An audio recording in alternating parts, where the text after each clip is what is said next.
That's correct, Josh. Yeah. Okay. That is going. If you are also YouTubing, let me know that this all goes in. And it should be hitting now. Yes, we are live. Good to go? Welcome to Streams of Speros. I forget these episodes at this point. I've been doing this for 3 years. But we're in the next part of it. And you will notice that the cast has increased. And I am very proud to finally collect all 3 members of the Tabletop Journeys podcast host members, as Josh has joined us. And I am Benito, your humble DM. I will introduce the cast, or they will introduce themselves, and then we will do a little recap, starting at the top with Matthew. Still says waiting for me. Good evening. I'm Matthew. I play Alexi. He's a divine Azimer protector. In this world, he is the grandson of the god Apollo. So he's the son of a demigod. So he's a semi-demigod, if you will. But he's an Azimer protector and currently a warlock of the patron mystic, Silk's daughter. Rico. Hello, Rico. I play Ju Xiaoyong, the Cursebreaker, Werewolf Slayer, Gladiatorial Champion, and Weapons Master, son of Arna Joffin, warrior of the Chululu Xing Katuchi tribe. It's all written down here in case. Yeah, we see it. I'm a barbarian in curse armor with one hand. One hand. Art, welcome to Streams of Spero. Hi. My character's not here yet, so I'll introduce him in game.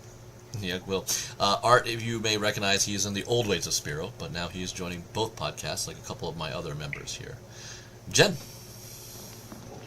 Hi, I am Jen, and I am playing Cascade Brine, the current captain of the Heart of the Mermaid, aka Mr. Fluffykins. I know that stings a little bit, Josh, but we'll get to it. That's okay. I got a new boat. I'm on the other side now. Okay, Jeremy. Jeremy. I play Vaymont, 67, soon to be 68-year-old elf. Basically the mentality of a 13, 14-year-old. Shadarkai, so kind of unique to this realm. And I was sent here to help Zindred, so that's kind of my main goal, other than absolutely loathing demons, devils, and undead, which I have to contend with now in my party. You do. I didn't realize your birthday for Baymont was coming up. We'll have to recognize that. Glenn. Hi, I'm Glenn from Tabletop Journeys. I play Zindred Cinevilia. She is the first paladin of the Raven Queen and granddaughter of the first house of the current Drow ruling family. And she is all about this quest. She's all in. Because the Raven Queen has to stay. And Zindred is Drow? Yes. Zindred is. The drowiest drow of them all. The drowiest drow, yeah. Leonika? Hello, I am Leonika, also of Tabletop Journeys, and I am playing Hephaestus Kenrick Greystoke, designation HK, scion of the Greystoke line, husband and protector of Vivian, father and mentor and defender of Alric and Diane, adjunct and warrior of Tyr, wielder of the twin blades, lawbringer and bringer of law, tactical leader and brother to the Order of the White Flame, warden and guardian of Greenwood. I feel like you guys are ready to enter court. You guys have nailed these titles. You get a longer name than me now? Yeah, he's pushing it. I think he's got a couple on you. It's genetics, Rico. It's genetics. Damn it. He's too proud of it, man. Wow. But Rico's envious. Nailing the tango and cash. Very well. Josh, welcome aboard. So awesome to be back. So I'm Josh, also of Tabletop Journeys. I have had the pleasure of sitting at Benito's table for damn near 30 years now. So, but I am playing the very first character that I ever played in an Alana's campaign, the pinnacle of Elven archers, Lord Androsius. Yeah. And it's pretty unprecedented that I'm this is the first time I've ever resurrected a character from this long and made it active. So this is amazing. Yeah, And he was. And sorry, and he is in contrast to our other elf. He is exceptional. He looks exceptionally old. He lived a very long, full life before he died 1,000 years ago. Nice. So, last but not least, Jacob. Jake, I play Firebrand, Alaron, and the Wizard. Just a dude. Just a dude, the breaker Just of the a dude Fae playing Pact, another right? dude. Come on, you got some titles. Former knight. I don't think I do. I don't think you do anymore. We lost it. All right, good.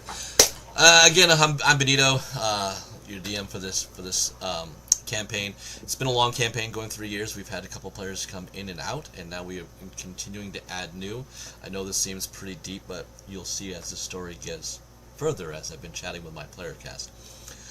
When we last left, our crew has defeated a kraken that was sent to stop them from getting out of the realm of Hades. But when they did that, to no loss of life, they were able to really maintain that battle. The Raven Queen was able to take the heart of the mermaid and guide her to the shores of Alanis' plane of the dead. And there she benefited, blessed the group with an option to bring back 5 long-dead heroes. Androsios being one of them, Verquillan being a second, Wind Earthheart, Lace Griffin-Claw the second, and Beauregard. Who these people are, we're about to find out as they're getting introduced in. As that was all, they were coming from this graveyard that we saw in the fog of the mist. She wasn't done. She handed a magical shield to Zindred. We're not really sure what that is yet until Zindred gets to play with that new toy. But as he was kind of looking for help to help her friend Ju in his ailment, instead the Raven Queen took it as you needed the right hand to her side, which has been Rydal, who was lost to her by the Knights of Nine way back then, and he has been brought back to life. So now there has been 6 people returned. 1 they know, 5 they do not. This campaign is going to move heavily into this episode will run into a lot of those old tales, so it may seem a little confusing, and I apologize for that, but they do have some merit as we're moving forward, as we figure out who these people are going to be. And before we get into session, members of this stream, we lost a friend, a real hero, Jeff Jones, who is fighting in the Ukraine this week, and this episode will be dedicated to him and his sacrifice for his heroism for people who, he was fighting to free. Okay, with that, the boat is seen on the screen. That is not the case. That is just kind of there for elements so you guys kind of see some people. But I'm assuming at one point you guys will be moving off the shore into the boat. So imagine that. If you want to talk on the beach, you may. If you want to talk on the boat, you can. The heroes are kind of disorientated, the 5 of them. And at this point, I'll let Josh kind of explain a little bit more what Androsios looks like, and then I will get into the other 4 that are following him. Sure. So, as I said earlier, Androsius is... he was significantly old when he passed away of virtually natural causes, but he is sort of your stereotypical looking elf. He has long, pale blonde hair that is streaked with silver, with the silver of age. His face is fairly gaunt. Very, very thin, very lithe looking, except for his shoulders and arms, which show the size and the bulk of somebody who has trained at the bow for hundreds and hundreds of years. And that was very much his weapon of choice. He never strayed from it. He really never picked up a blade at all. And so he shows kind of that the frame of his body has almost been shaped by his archery. His arms are built to hold a bow and to fire the arrow. And that's very much kind of the way that he carries himself. He is also wearing armor. It looks like scale armor, but the way that it moves with kind of almost an unnatural wind to it, as if it's not made of metal plates, but is just made of leaves. As he walks, it looks like it weighs next to nothing. And his bow is exceptionally ornate with metal filigree throughout it. He also has a what looks like a fairly complicated quiver on his back that's full of pockets and compartments and everything like that. So, you know, if you see him practicing, you will see that he pulls various arrows from various compartments on this as he's targeting. It's almost like every time he targets a different direction, there is a compartment with an arrow that is geared exactly towards that position. So his draw speed is remarkable, as if he's firing multiple arrows at the same time. Okay. And he's very confused about why he's here. I guess that would be the first question: is what age did we resurrect this guy at? Is he dying in a year because he's already old, or did we get the young version of him where he's kind of in his prime?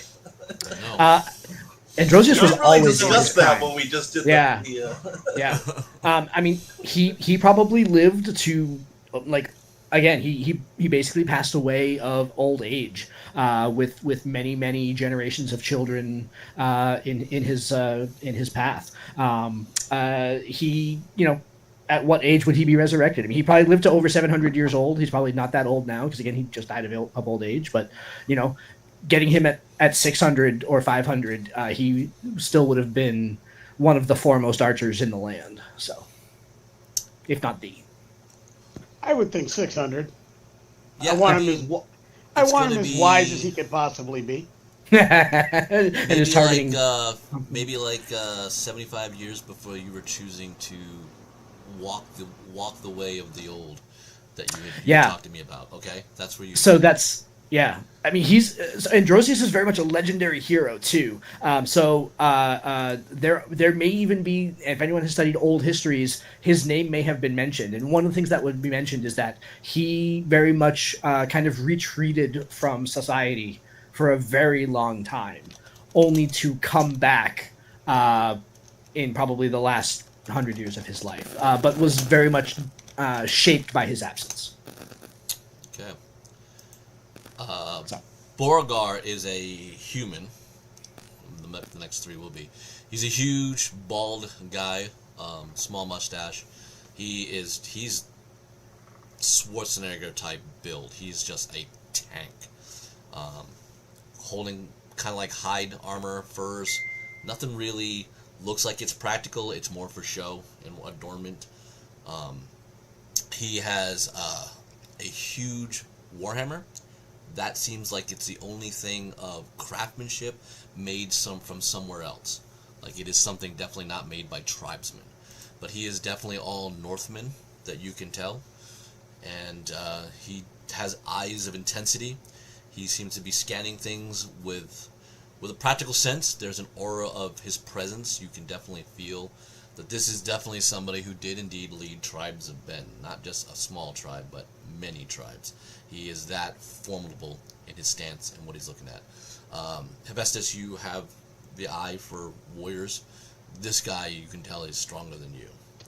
Like, he is this. Like, he could probably, stop an elephant in its tracks if he wanted to, and that is not over exaggerating with his strength.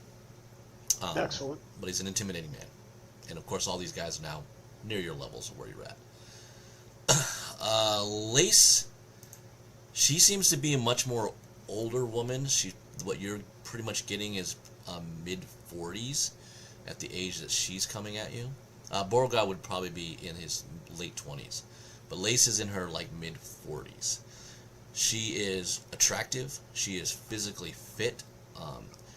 She has an athletic body, from what you can tell, but in amazingly ornate armor by her side, and an enchanted spear that you can definitely tell.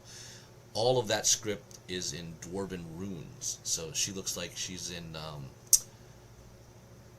attire made by dwarves, and her plate mail is adamantite, something they very rarely give to anybody else, but the craftsmanship is some of the best you've ever seen from anyone else. Wind is also human. She's in her mid-30s. A very also attractive, strong woman, physical build. You will notice that radiating at her side is something similar you've seen with Zindred. There is a holy blade adorned with tear on her hip, and she's also holding a lot of these symbols. And the only reason why you recognize it of tear is because of Hephaestus. She is blonde hair, braided, and also kind of looking towards Lace for some familiarity, but she doesn't seem to know much of the others as well, even though she seems to have some type of acknowledgement to Verquillen. And Verquillen is the last of the group. He has looked like an aged elf, for sure. Much like Androsius, kind of like an Elrond of Tolkien lore. He is distinguished. He has very ornate elven armor.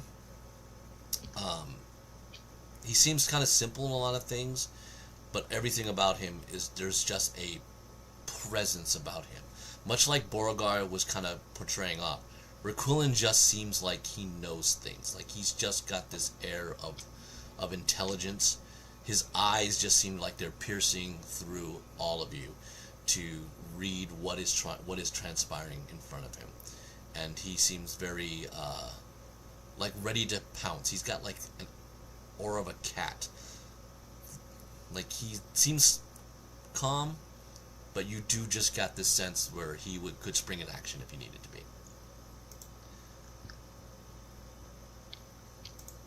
All right.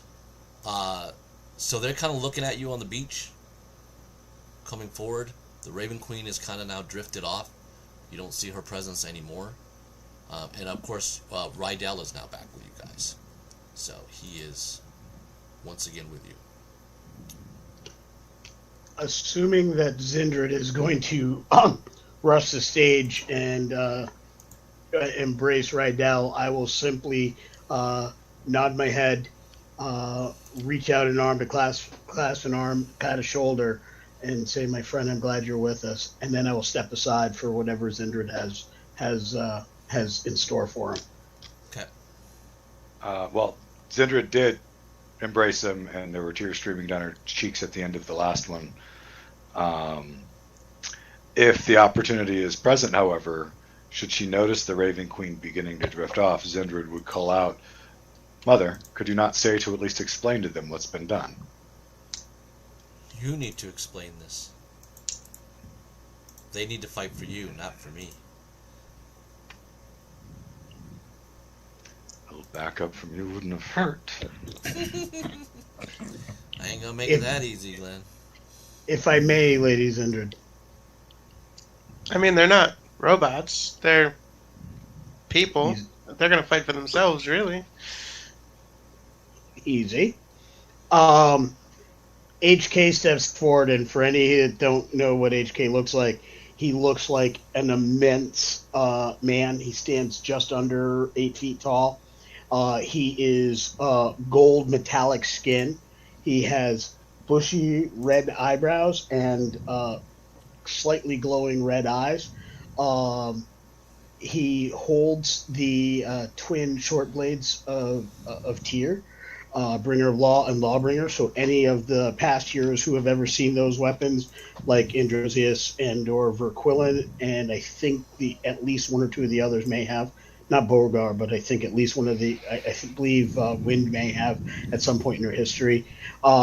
He will hold those in a way that not as an attack, but he will hold them so that they can be easily seen, and he will announce himself. I am Hephaestus Kenrick Greystoke. I am a changed warforged. I am a paladin of Tyr, and I wield the blades Lawbringer and Bringer of Law. There's much to discuss, but all who are collected here are friends. I bid you welcome in these trying times, and let you know you've been called from your various slumbers for great purpose. my current liege and the one who is guiding our charge stands with us. And I present to you Lady Zindred, Cinevilia. And I step forward, step back, and I bow my head slightly and allow her to begin speaking. Most of them, except for Beauregard and Verquillen, so Lace and Wind, tense when you step back and they identify Zindred for who she is. It's not unexpected for Zendrid, so. We are among friends. By the word of Tyr, I promise this. Please hear her out with an open mind and an open heart. In Elven to Verquillen, Androsius will turn and say, I am not sure what is of more concern, that the construct speaks for the party or that the construct speaks for a drow, and using a derogatory Elven word for drow. Okay. Zendrid steps forward and replies in Elven. Many things have changed since you last walked the earth.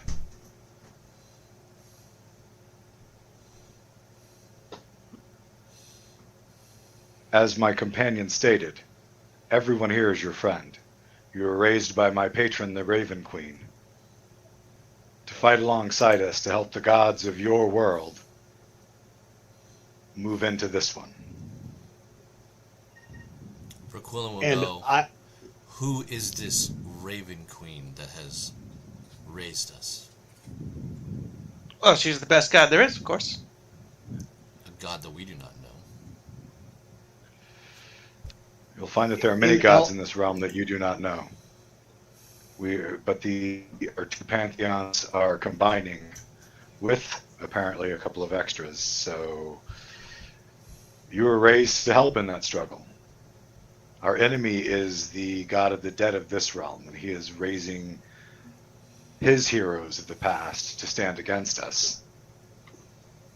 And What is his name? by Tyr's decision, but the Raven Queen's power, you have been raised to help us. In Elven, I will say, I know we are asking a lot, and trust becomes the only means by which we will have success. I believe the answer to your question, Androsius, is Hades, right? Is that not the person who we were against? Yes. Okay. Because Androsius asked a question, and you ignored him, and I feel like that's not a good way to start off. What I was going to say is, I doubt, and I'm saying this now in Elven, I doubt that our words will matter much until first we have established trust. For those that know the Blades of Tyr, and have even communed or had them speak to them, I would ask you to trust me, but more importantly, trust the ones you have known in your past.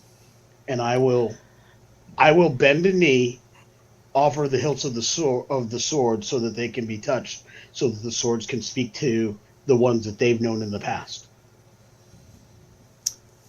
Specifically looking at Verquillen and Androsius. Lace and Verquillen kind of look to Wind, and she's obviously very hesitant. So she'll realizing she needs to do something, she'll step forward. I served Tyr since birth, to my death, as my family has, my parents before me, and my son after. I will see what Tyr wishes of us. And she touches the blades.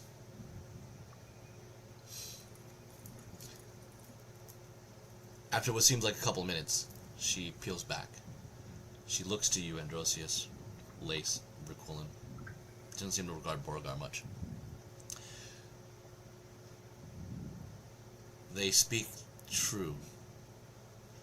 This being in this dark elf are of Tyr's plot, but not really his full plot.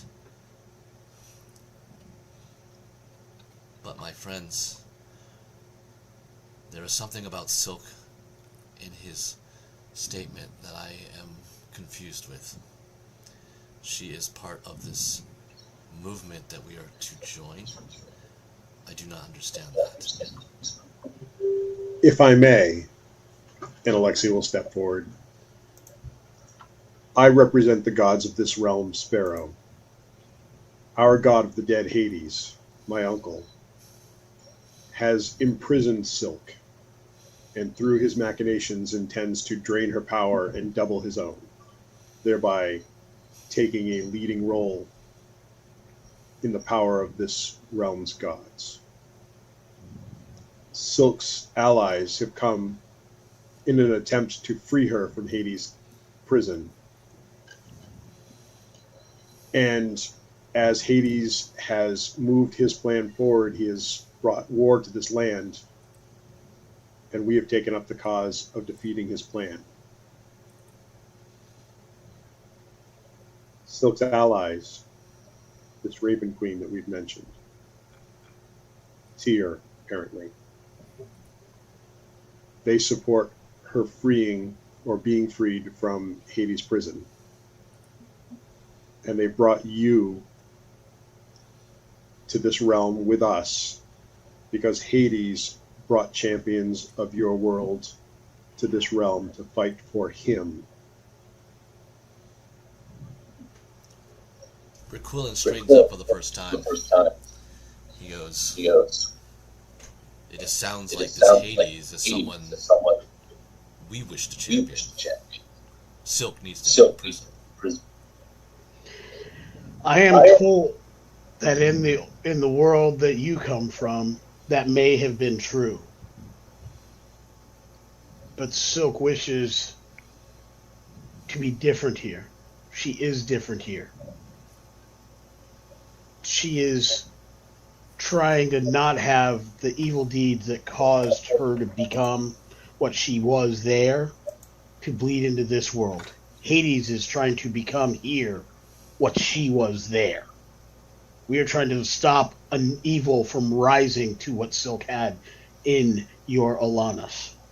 At the same time, we are in the process of bringing Silk back from those dark depths. We have the potential to redeem her in a way that hasn't been possible since the days of Razan II in Necropolis City. Androsius will laugh uproariously when you say that you're trying to redeem Silk. The gods of the dead, often carrying those blades, have fooled my people for generations.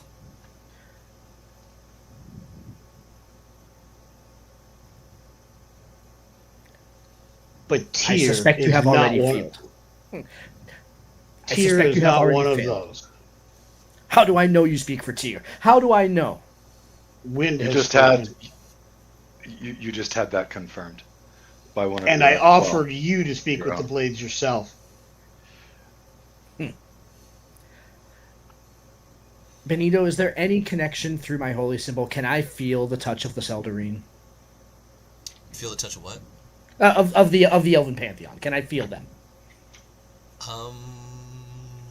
Give me a wisdom.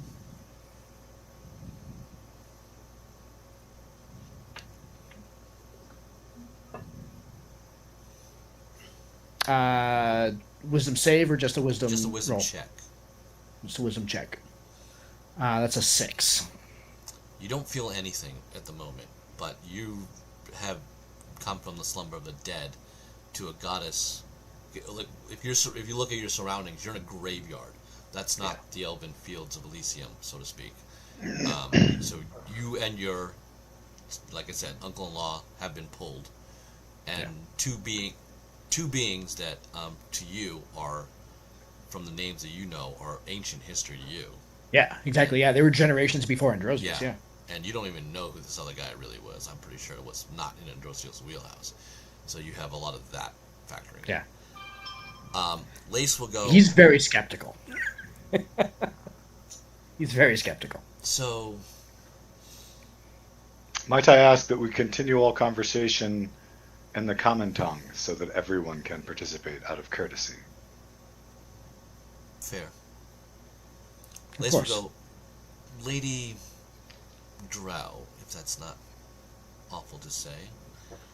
Why are this entourage deferring to you in this quest for defeating this other god and freeing a goddess that we have known torment throughout our lives? Sindred laughs. I've been asking myself that question for going on 2 years now. When I joined this group, I was simply attempting to help them on their quest in order to honor the Raven Queen, my goddess, and ensure that she comes into this realm free of Hades' control. Slowly but surely along the way, I have been looked to. And now here we are. But I know that as you have all been brought forth from ages past, and knowing the history of my people in this realm, I can only assume that it was similar in yours. I understand your distrust, your distaste, and I've seen the hatred in some of your eyes all my life. But the Drow are not what you knew, and we are in the process of becoming even more. We're no longer slaves to the Spider Queen. We have a choice. Lady Zindred, if I may add to that, because it bears a correction.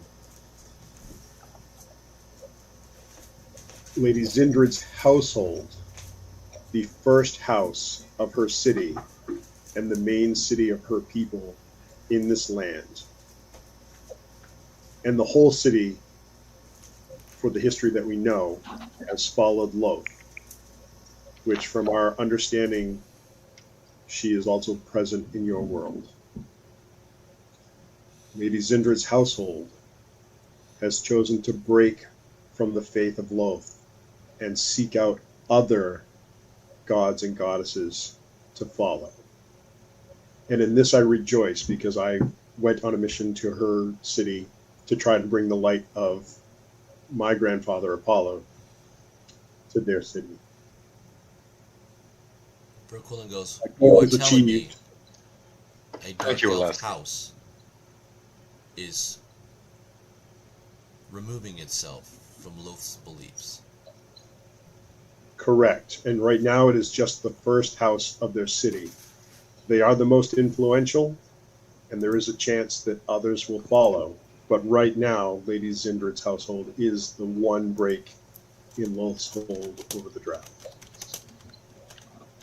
I And would, that's al- the clarification I wanted to make, Lady Zindred. I would also add that in my former form, before Fair. I I was consider touched the by first the Fae, house. Go ahead, Lunica, sorry.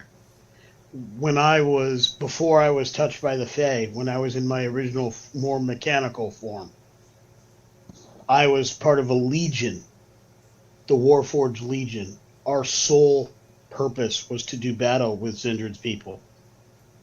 Many of us were lost to Zindred's house. I was a soldier who was decorated on many occasions for those battles. I was also a soldier who was lost in those wars. I, too, was resurrected, means unknown, purposes unknown, wandered for years before I came across this group that I am now a part of, and began this quest, which led to us finding Lady Zindred and her house. The very drow who killed me, and through my work with them, my work on this quest, I have seen that they are no longer the same type of people I once fought against. They care as much the safety of this land and the preservation of the new deities as they are coming from your world into our world, and we want to limit the power of those evil ones. Brooklyn goes, I ask, let the Dark Lady speak. I want to hear it from her, why they've changed. Why would we not? Do you have any idea what it's like to grow up as a drug child? Do you have any idea what it's like to be born into slavery, not just to your people, to your evil God? Why wouldn't we do once we were able of it? Why wouldn't we want to fight for something better? It makes sense. That I cannot lie. Neither myself nor my people have time to be on trial for all of you. That is a simple fact. The wheels are turning as we stand here and speak. I'm willing to do my best to try to assuage your concerns, but certainly there's some way that we can speed up this process. You think that all drow are evil. Can any of you sense evil in me? We know not all drow are evil. There was one that was that way, but found the way of the light. We do understand, or at least I do, how things can change. I know of the Church of Silk. I know what the Lake Wells started. I have seen things change through magic, as in Azarian. My wonder now is, what is this land that you have brought us if it were not in our own? You speak of gods and places, but it seems like we are not of the same background story of things here. And you have brought us from the dead to fight this? It is a lot, and it is a lot to even attempt to explain. Yes, you have been brought forth into a different land and a different realm, and I do not know much of yours. In terms of explanation, beyond the fact that every word that I have spoken is true, and that every breath in my body is devoted towards saving this world. There's no amount of history that we can impart that's going to help you understand that gap. It's simply going to be there. And I know that asking you to trust us is pretty extreme given your circumstances. How can we prove to you that we are who we say we are, that we are on the quest that we say we are on, if not already proven by the magical swords of Tyr, Lawbringer, and Bringer of Law that have fought by my side for many, many months? I would add, my lord, and King Verquillen, Lord Androsius, we are going after the Grey Drake. He is our next target. He has eluded many in Alanis on many campaigns and many quests. I asked, in my humility, Tyr, to provide us the balance to have a shot at doing what so many other parties of heroes had failed at so many times. You, all of you collected, were that balance. If you search your feelings of Tyr,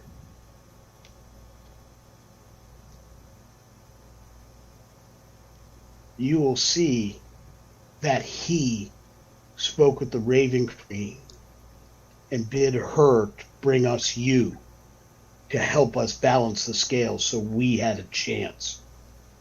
That same villain that you fought against so many times, that same villain that ended so many of your friends and allies, that so radically altered the history of your world, is here, in our world, now, laughing, knowing that we weren't enough. Tyr brought you here to silence that laughter. And we collectively ask that you trust us at least as much to face down this same threat you have faced and failed at before. Wind will look to the group. He is of Tyr. I sense the connection with him. Those are the ancient weapons of Tyr, crafted by elves and given to men. Somehow they are here, and he is wielding them.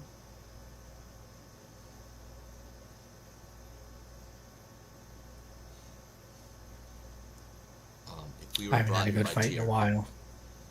if we were brought here by Tyr, I guess we will serve. We will help you until we know otherwise. We have been duped before. And duped by dark elves.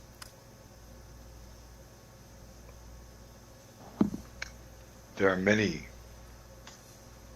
people of all colors that are deviants and cannot be trusted.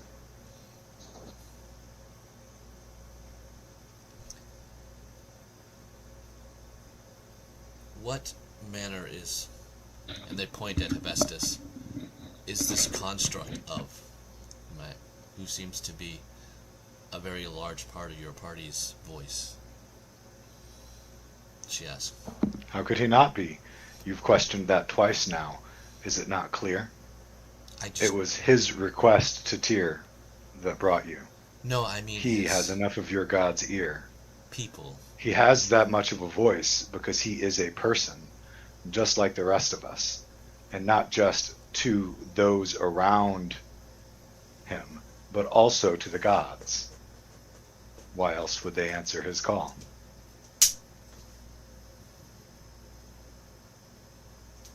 Immutedly. I don't take offense, my lady's injured. I don't take offense at the word construct. It was bandied about to the Warforged Legion often, sometimes in respect, sometimes in jest. What I am, however, is very different than what I was. Wherein I am my original form, you would see my joints, you would see the way the machine in me moves. But as true as the Galera on my forehead indicates, I am a being with a soul, or I would not be able to be one of Tyr. That was true before, and that is true now. At some point in our adventures, we journeyed to the Fey Realms, and I became in the service of the Summer Queen. This is her gift, my having flesh.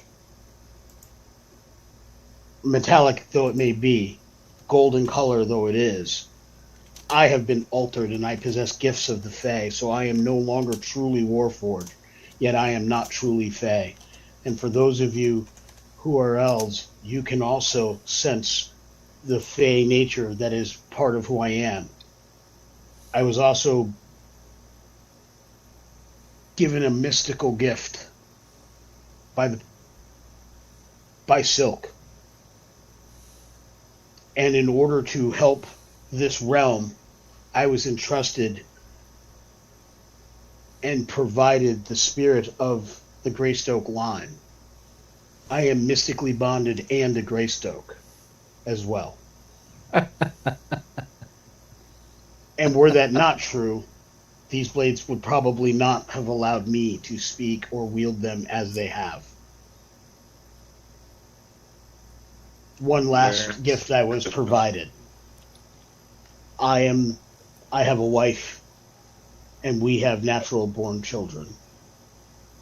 I am unlike any Warforged that has ever been before. I am a unique being, unlike any have seen in any realm that I have ever been aware of. So what manner of person am I? I am Hephaestus Kenrick Greystoke. There was none before me like me, other than Greystokes in spirit and soldiers at arms.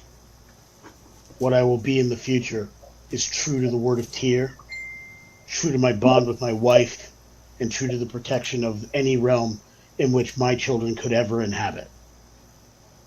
That is my oath. That is my bond. That is where I stand. That is who I am. And hopefully that answers your But question. to answer the question more fully, the Warforged are beings in this realm, crafted by the hands of artisans, and granted the divine spark of soul from our master of the forge, our god of fire, Hephaestus, who our companion here is named after. It was through the god of fire that the artisans were given the ability to forge life into creations named the Warforged.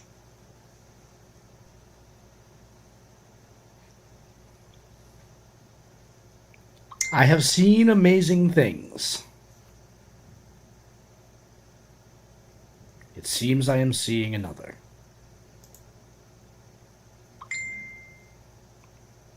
I am honored by your words, Lord Androsius, and I bow again. And honestly, that was my greatest hope that would help see you through the craziness of the situation, is that each of you, as heroes, have seen amazing things, incredible things, impossible things. There is still much craziness to be seen through, Ladies Indrid. Do not mistake my amazement with acquiescence. However, I haven't had a good fight in a long time, so... Well, as long as I have your cooperation, that will do for now. And I trust I will earn the rest. She says, looking you dead in the eyes. We shall see.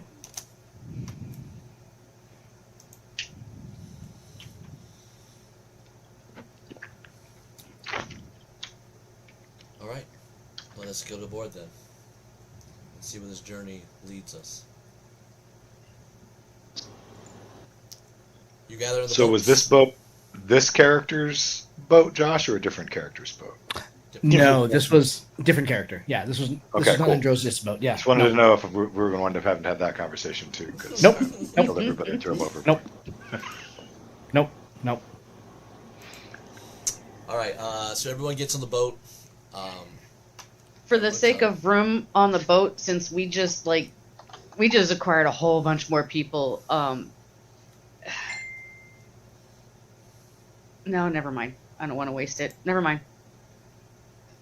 Okay. For those of you who are new, do not let the water touch you. We currently are in one of Hades' realms, a boundary between life and death, and the water will steal your memories. They nod. Do not fall in, do not go swimming, do not splash it upon your face.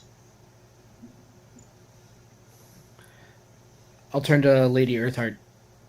Lady Earthheart, by what name would this Hades have been known by, so we may know who we face? This god. All of who I know would be. Think back in her time.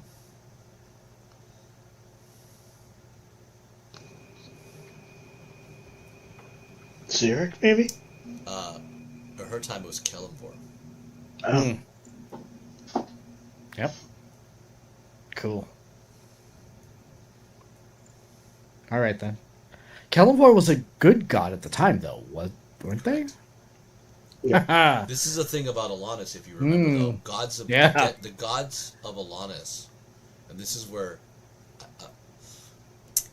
I'm going to give everyone a chance to do a history check. So, because basically, if I say you pass, then you get to take what I'm going to state as sort of what you got flashed into you by the timeline of the Raven Queen. Okay, DC is 15. If you hit that mark, then you understand what I'm basically saying. If you did not hit that mark, take it as jambalaya. All the Natty 20, baby. all the gods of the dead. You said 15? Yes, this is the DC's 15 of religion. Religion or history? I'll let you either choice. You can go for that.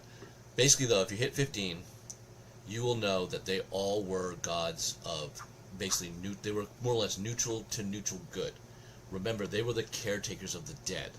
Their whole aspects of people reason to follow them was to make sure that the dead, their relatives and stuff, didn't come back, which was very prone to do in Alanis. So most of the gods of the dead were taken as very good. So this has been a dynamic of Hades being sort of treated bad here by this group, and messing with a goddess that was indeed bad, who fucked with the dead all the time.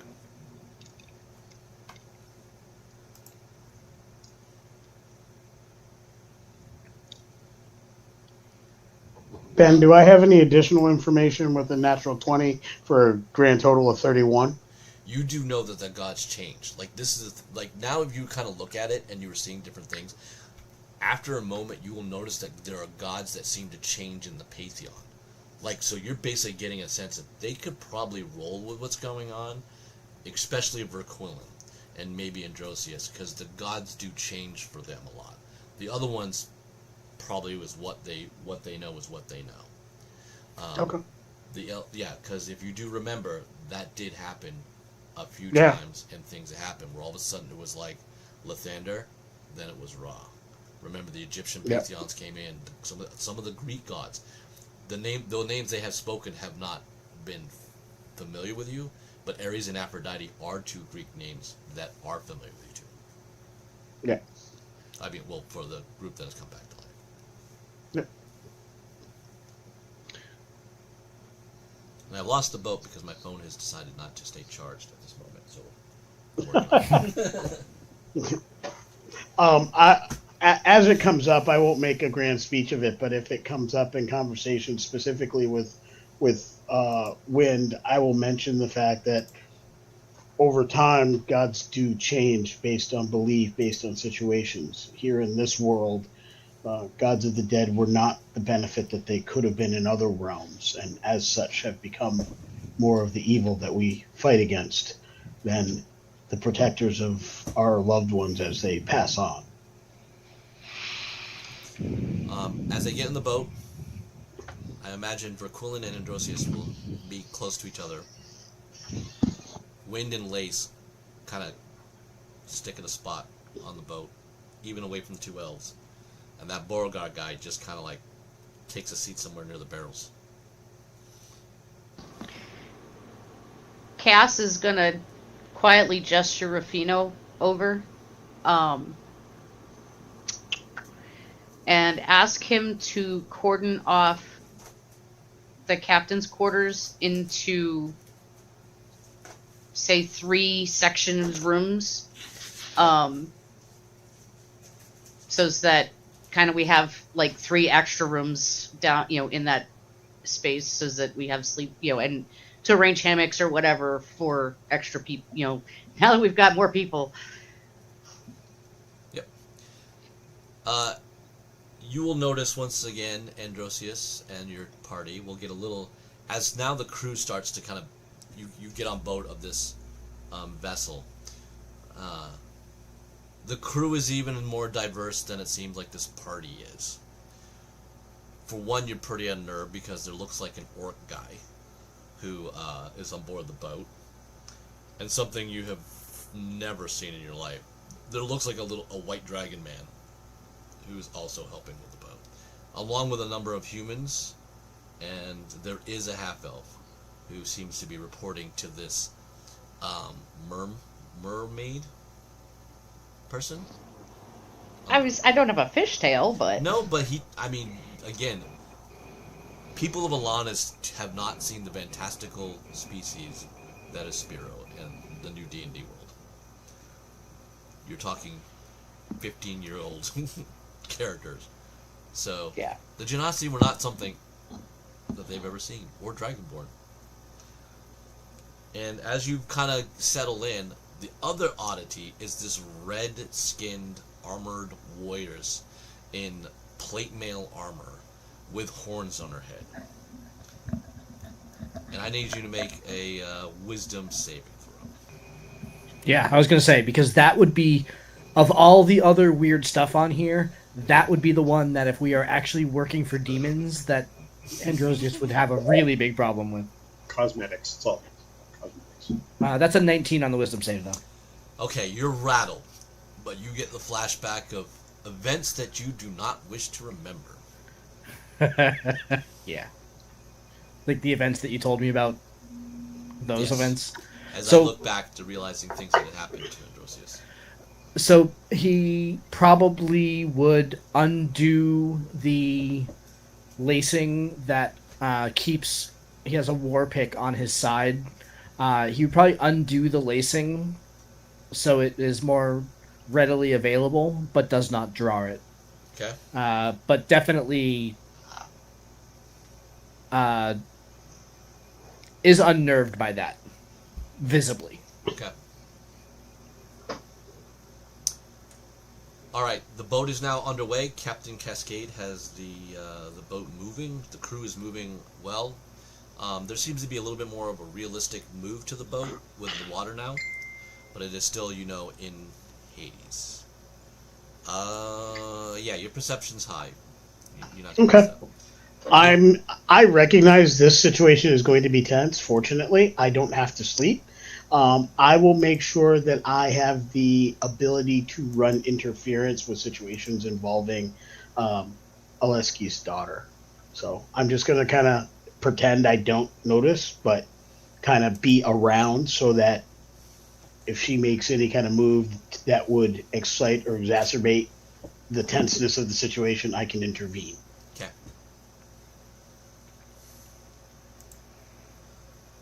And hopefully Zhu won't have any of his spells.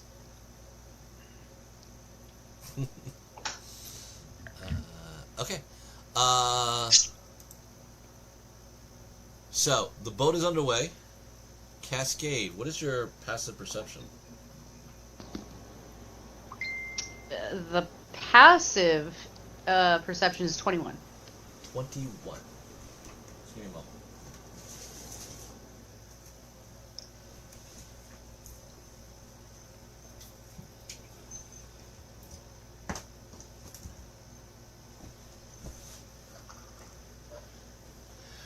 You on the shore, as the boat is cruising for about we think an hour, could be less, could be more.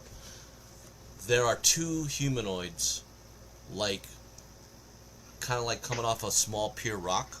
I That will- are near the ship. Pull that are near the ship. Well, they seem to be hailing the ship. Your ship. I will raise my spyglass to get a better look. Okay, it is a blue dragonborn, much like your white dragonborn fellow, and a woman.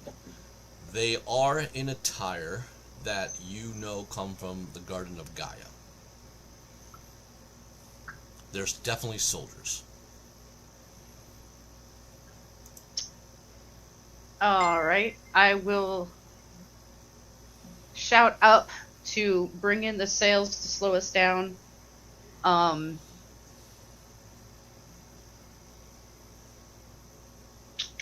If she's on deck, I'll call Lady Zindred over and hand her the glass and say, "What do you make of that?" Oh yeah. What do they look like? It is a blue dragonborn looks male, and a human female in the attire of what you know of the Garden of Gaia. They're definitely soldiers. You may give me a history check because you are from the area, albeit below. Do we all see them, or No, they're the only ones. She's on deck, and he's Jesus, and he's looking through 30-30. the glass. So, You know that they are elite guard. Like, these aren't just the common soldiers of a Garden of Gaia. You do know they're from Kylos, and they're the elite guard to Kylos. Vaemon There's always only two. spends time in the crow's nest. 2. He's always there. What is your passive? 24. You will see them that way. But he sees them in a little bit more detail with a spyglass. Well, Captain Fluffykins, I suggest we at least see what they'd like. No need to bring us all the way in, just within shouting distance. Aw, did you just call me Mr. Fluffykins? Or Captain I believe I Fluffykins? said Thank you. Captain Fluffykins. Does Thank Brian you. carry more than one spyglass on her?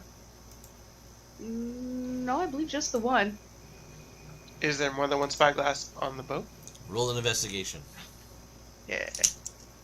Remember, you commandeered this vote. 24. That happens to be one more. I'm gonna take it. Well, Sleight sort of of. hand. I mean, they tried to commandeer us first. Likely I commandeered my spyglass from the last ship, It's so... the perception of things.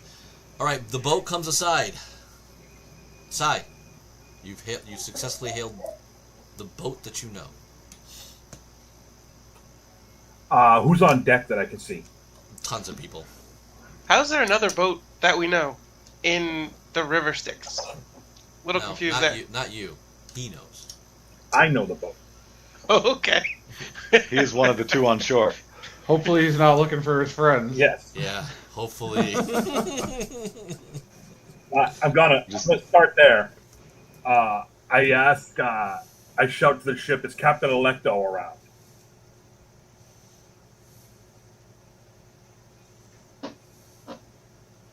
Zindred's looking at Captain Fluffykins, Never kind heard of that name. gesturing. Yeah, Like, everyone kind of looks at you or Captain. me?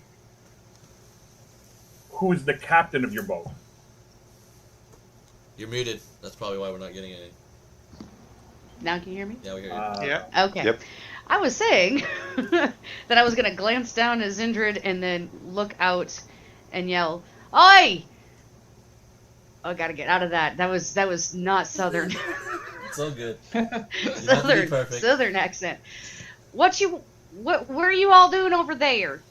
And no, I'm sorry, but I'm the new captain. You're the new captain of the boat?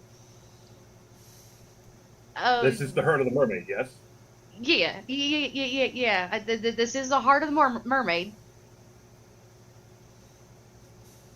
Well, this is the boat that brought me here. And what's your name?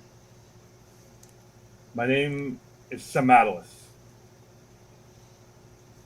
And would I remember that from having read the journals? Yep. Because I believe He is- Josh said there was like a manifest. Yeah, he's captain. He of- would have he's- spoken highly of Sai in his journals, in Yeah, fact. he's captain of the elite guard that was sent to protect the royal family that was on board this boat. Didn't do a very good job. Bang up job. Well, I mean, He got out. you'll find out what happened. No shade. I failed at stuff too. It depends So on what his she'll- real goal was. Well, That I was failed before the game began, so. Maybe. There's that. he got out with his girl. He won. She'll look down at So he's a Zindred great soap too, is what you're saying. All right, I'm hold on. sorry. Hold She'll on. look, she'll look down at Zindred and what? and explain the situation, what she remembers reading from the captain's journals and whatnots, and say, I think he's a good guy. The previous captain, he seemed to like him. How long ago?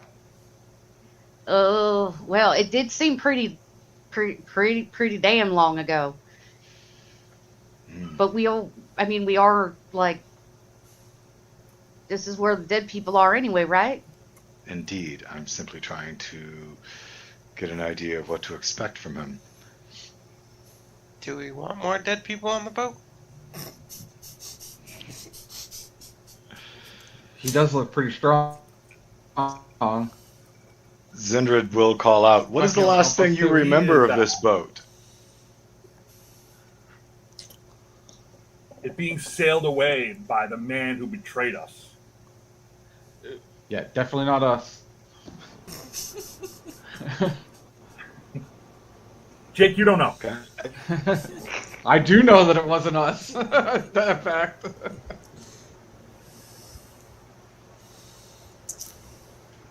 I'll bet that was the last captain. Last I saw of this boat, Maximor sailed away with it, with his gifts and men and creatures that Ares gave. Not Ares, Hades. shit. Hades gave him.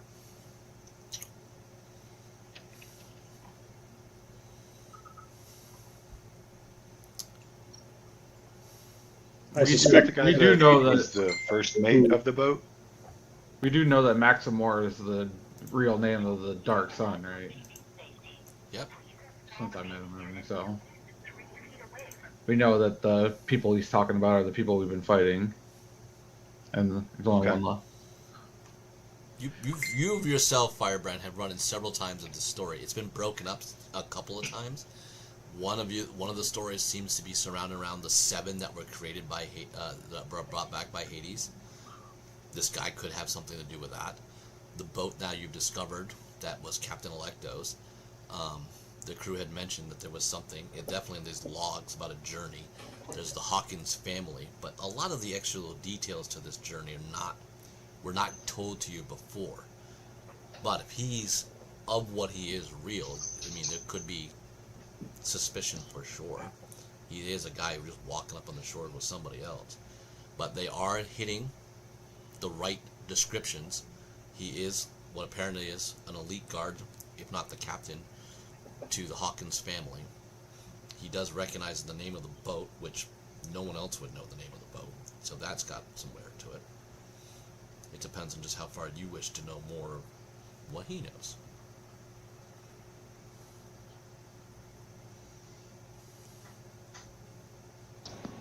Sai will just be kind of waiting. He's holding his spear and leaning. Miss Indra, I think we should invite him along. I mean, it can't hurt, right? And you seek passage. Where are you going?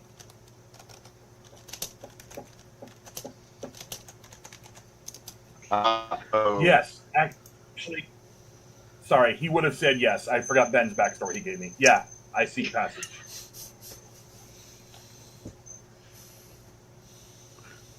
Wait, maybe we should let this guy on. Few things seem to have come upon us by chance so far. And I'm confident that the crew we have assembled here can handle but 2.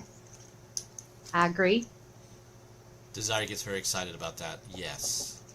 At Not which that point kinda Zindred handling. hesitates. I want to fight somebody more. And not my friends. Or my daddy's friends. Alexei will place his hand on Keep your Desire's blade shoulder sheathed. gently. So, how close Well, can Get I on over guide? there and get them. How close can I guide the boat to this stone pier, or is it like gangplank distance, or? Right now, you're so in tune with the boat. It's like easy operation. It's Okay. It's uncanny.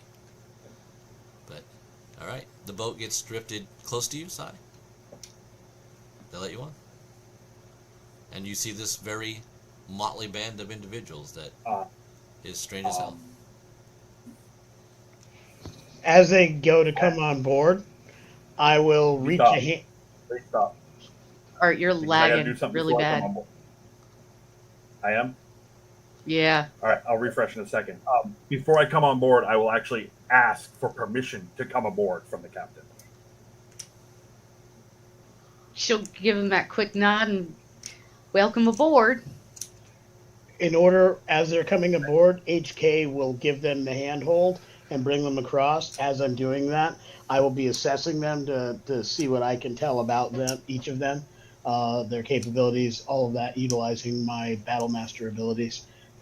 And also hand on hilt, just to get an idea of how honest they are likely to be. Do you have a zone of truth? I do have that ability, and that's actually what I'm going for. Give me 1 second. I'll be casting Zone of Truth through Lawbringer, as a matter of fact. Okay, Sai is very skilled. Like, he seems to have grown highly in skill. And Electra's pretty skilled. Sai's also very big. He's 6'8", 385, so he's not a small man. He's And big again, to almost all of us. Yeah. Again, just shy of 8 feet tall. I weigh over 500 pounds. So, Right, but still. Even Zendrid, the drow, is 6'6". Wow. yeah. But, I Oh, mean, she's Very got an large 18 party. strength. I mean, she's a big woman. She's like Brienne of Where- Tarth, but, drow. for some They're all reason I pretty thought she tall was except for shorter. Probably Jew. No. Yeah. I- Use the little fry on this team. Like, he's like, what, 5'7", 5'8"? I'm 5'6". I'm the shortest, except for Vaymont. I think we're the same height. All right. Well, Maybe I was that's huge definitely in the the last shortest. game. And I should also add, in case it comes up, HK also has the powerful build feat, so he actually can lift double the weight that a character with his strength, which happens to be 19, would normally be able to lift and pull and carry. So I am insanely big and strong for those purposes. He's a big beefy boy. Very big. I have been known to slay giants. Just put that. We know it's in your title. It's okay, Jew. Don't worry No, about that it. one's not my. Oh, That one's not my title. I might have to add that one. You have Tiny, So tiny welcome but mighty, Jew. Tiny but mighty. I thought the lifts we got you were helping with your confidence.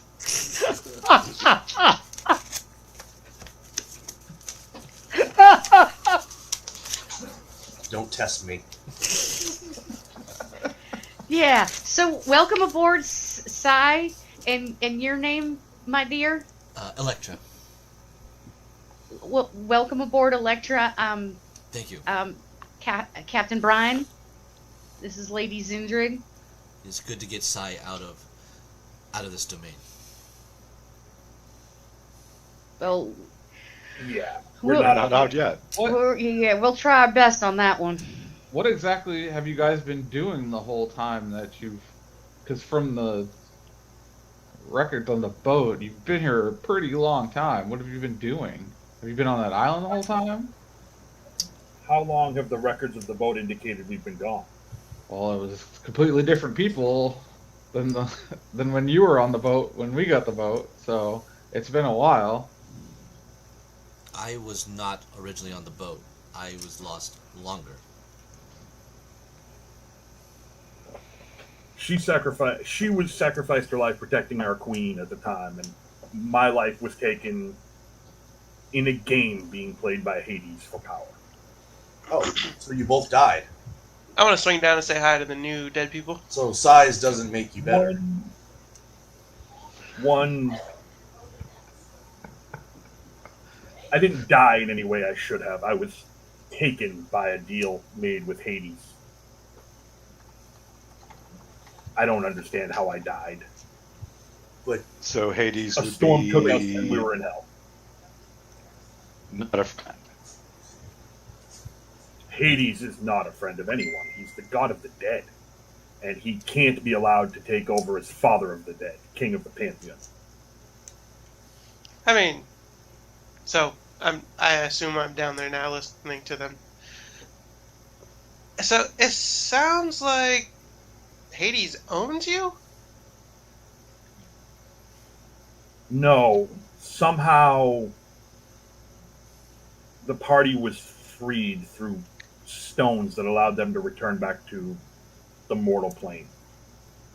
Mine was stolen by someone I would enjoy hurting in the future.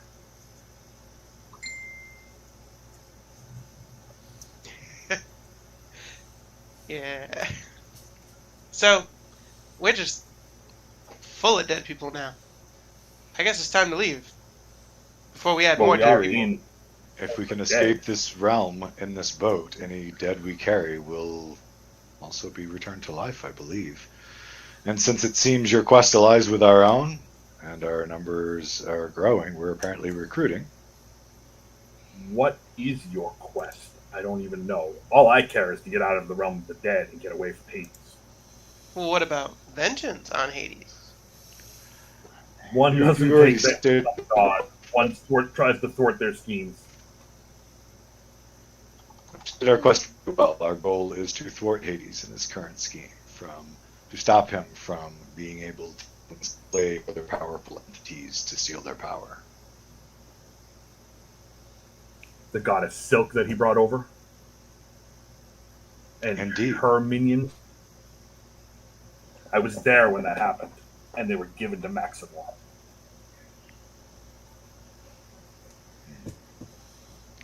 So that would have been a very long time. How long? And Felt how long like- would it have been? We've probably been able to know because we know the history of Yeah. like the Hawkins when they disappeared and came It's back. about 12 to 15 years ago. Oh, Yeah, so it's so not that as very as long.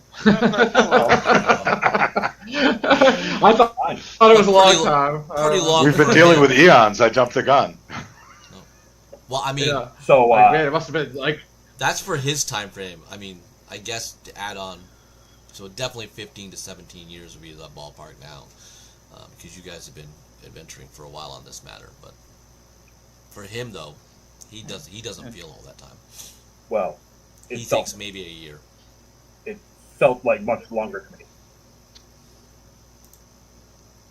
oh shoot. I'm pleased to know I'll be returning to a world Felt I'll like at a least year have a to clue him. about. Okay. If it felt like a year for him and it was really 15 to 17 years, how long are we gonna be in here? Shit. More like how much time we're left. burning daylight. Or Yeah. Hephaestus Yeah. will be a mother by the time we escape. The boat will move. You guys will start breaking. The sea becomes now no shoreline, nothing. It is just an endless ocean. This moment, and be very sensible as we are trying to figure a lot of things out, but you may interact either with each other, one-on-one, or small groups, or with certain NPCs. If you want to set the scene, let me know. Just give you an opportunity while it's still kind of quiet to figure out a little bit of what's going on and adjust. To make it a little bit simple for some of us that is old news, Art and Josh can add in chat any little certain things they want to pick up about characters that the people that have been watching the stream may already know. So we can go with, so make it a little easier for that. But other than that, if you want to do something new, there is definitely history to be told. Depends on what you guys are searching for, or things you want to discuss because of choices that were made. It's also up to you guys as players. This is the time to get it done. I HK, will it would be Beauregard. HK. It might be a good idea if we try to find out what they know about the Great Drake because they were around with him, right? Or some of them were. Okay. They know about him since that's the last guy we got to beat. Yeah, my first effort in this quiet time would be to kind of link up and sit and chat with Wind, and if Lace is present with her. Primarily, my goal is to answer their questions, but also to let them know about how I came to be part Greystoke, the fact that we had to deal with Azarian, that we have each taken on these aspects. I'm basically going to explain to Wind the aspect of the seven sins Okay. that we're taking back. We'll get into that. Hold on. Hold on. We'll get into that part. So I'll hold on that. Yeah, Jew, you spoke first, so you will sit in the barrel next to Beauregard, I imagine. Yes, I will introduce myself as a fellow barbarian champion. I will explain to him why I requested his presence be brought to our realm, being a barbarian champion and knowing a bit of his history of success in uniting clans, and ask that we train together so I may learn from him. You brought me here to serve me, boy. I may serve you and learn from you, yes. May. But I am no boy. I see your party is full of very strange creatures. Not like clans. You seem to be alone. Clans of a different kind. You're very armored, though, like them, if you are of the tribes. I have seen a lot of combat, both in a gladiatorial situation where I have been a champion and out on the battlefield. I've been presented this armor as a gift and wear it as a way of conquering others. Conquering. That we can do. So side by side, we'll conquer these realms amongst your allies. Is that your thought? I would love to unite the realms as you once had done in your land. But in doing so, we must, as was spoken earlier, stop this threat from the god Hades. But once that is done, I think there's many lands and many tribes out there that could use leadership. You say this Hades has a girl in his possession? A girl Silk?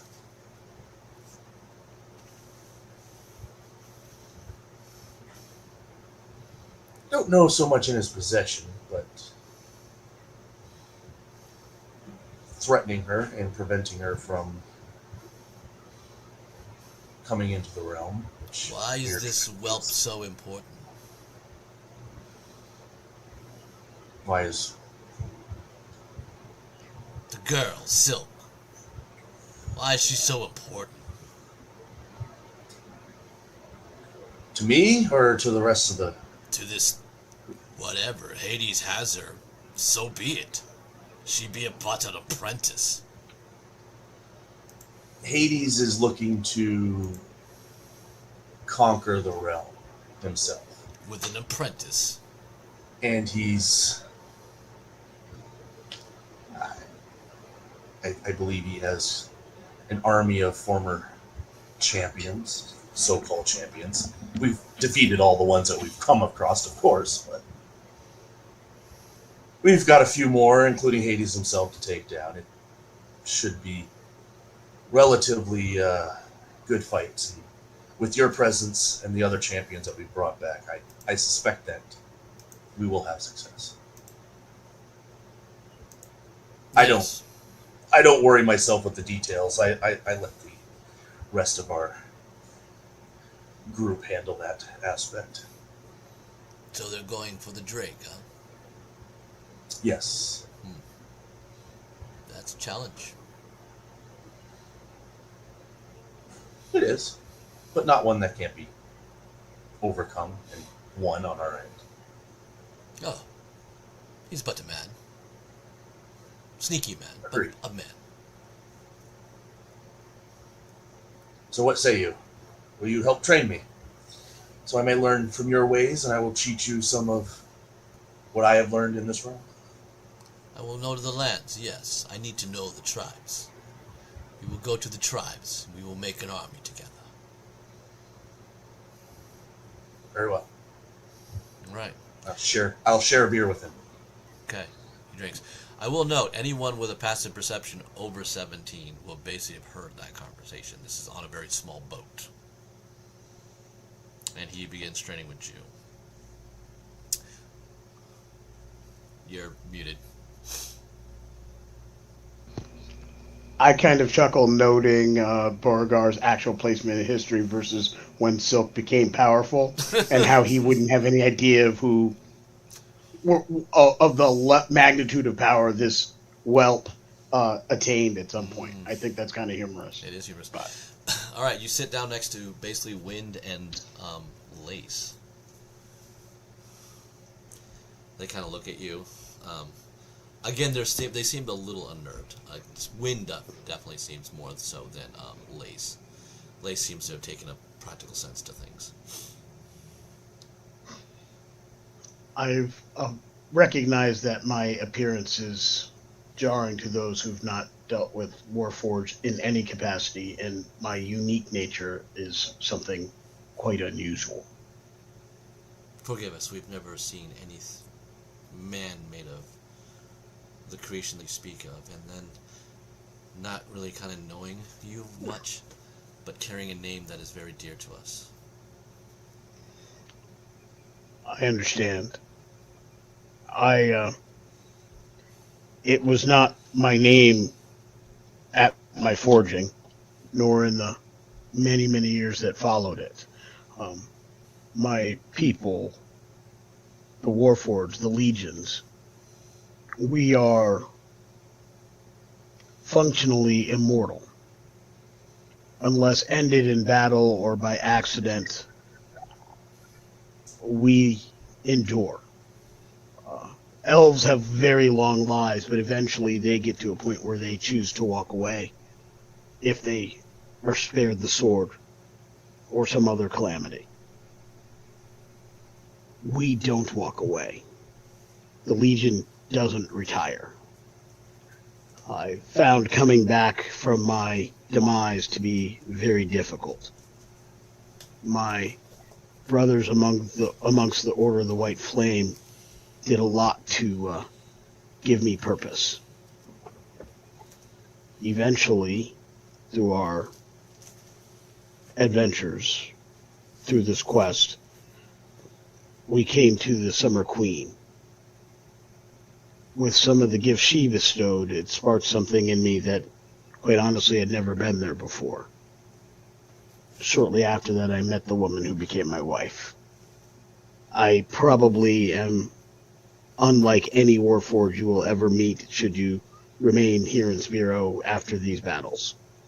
So I would also caution against judging any you meet by my standard.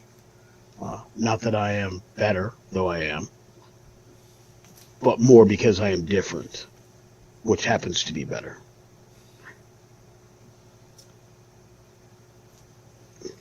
Wynn looks up and just goes,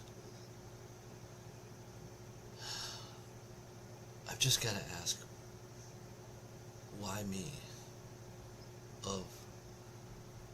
If you had the choice of so many people in this life of our history, why me of my ancestry? I don't understand. It was important to me when I was made aware that this was what was going to happen. It was important that this was not a decision that I made alone.